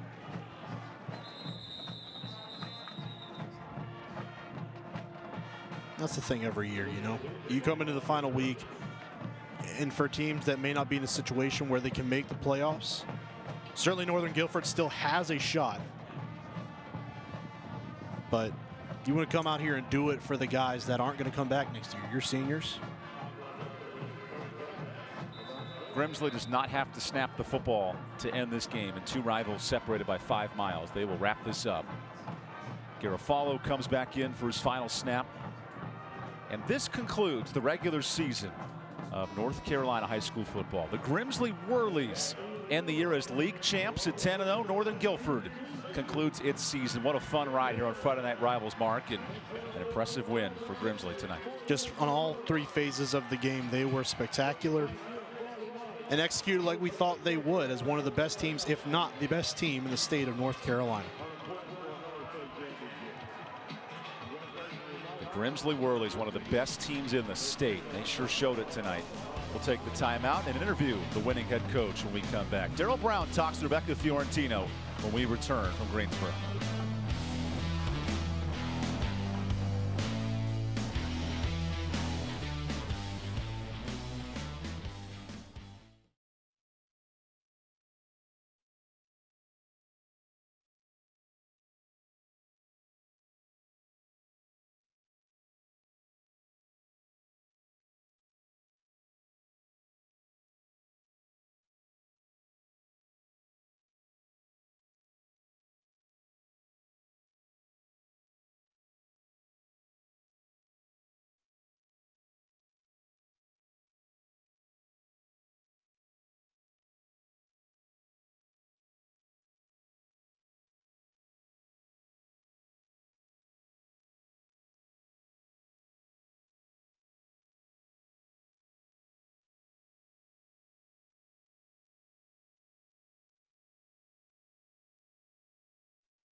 welcome back.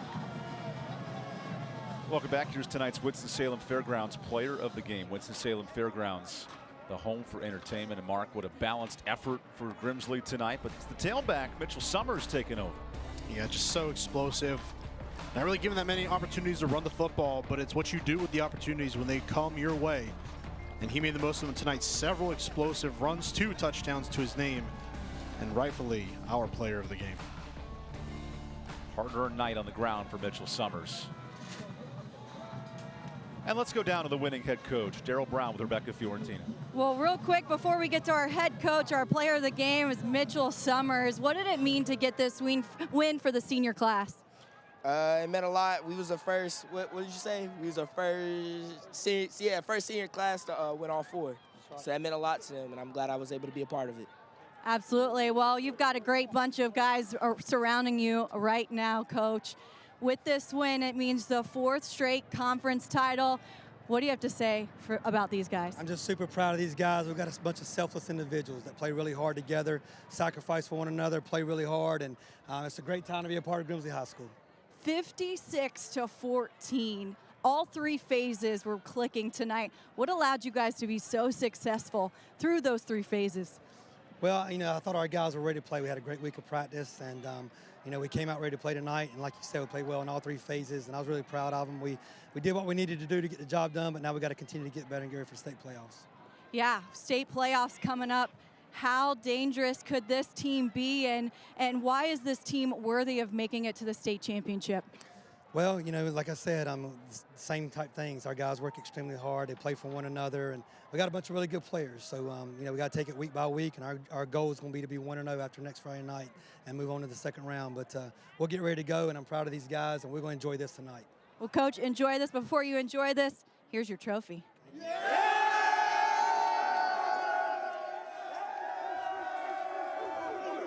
How about that? Grimsley High School 4-time league champions, possibly #1 seed in the state.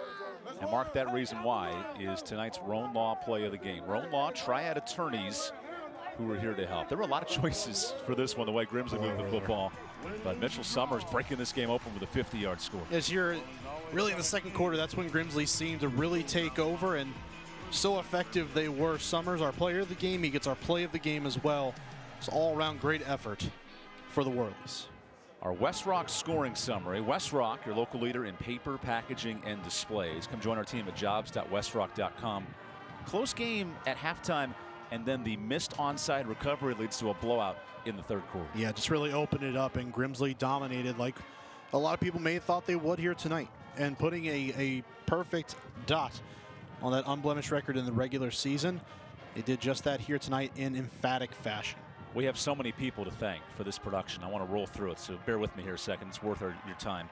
Brian Self on audio, Eric Dowdy, Chris Jones, Kath Keeves, Derek Brady, James Lowry working replays and cameras, Russell Jones, our TD, Alex Carastello, our utility man, Monroe Jackson on V1, Video 1, Expression, our graphics operator, Peyton Hughes, of course, Chris Balash, our timeout coordinator, Richard Smith on Red Hat, Brian Davis down on the sideline, and Lori Bates, our producer, doing a great job in the trailer. For Rebecca Fiorentino, there she is. For me, Evan Budrovich making the way up the field, and Mark Covert, all of our crew. That concludes our final broadcast of the 2022 Friday Night Rivals season. We'd like to thank you all the sponsors who made this game possible. We truly appreciate your partnership and your support of local high school athletics. We'd also like to thank our viewers, you guys, for letting us into your homes and onto your TVs every Friday evening. We're so grateful to have received such positive feedback from so many of you this year. Join us again Friday, December 9th, Saturday, December 10th, Chapel Hill and Raleigh for the North Carolina High School Athletic Association State Championships.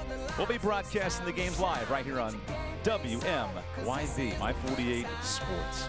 For tonight, Grimsley 10-0 to close out the regular season. Thank you guys for joining us at the end of the regular season.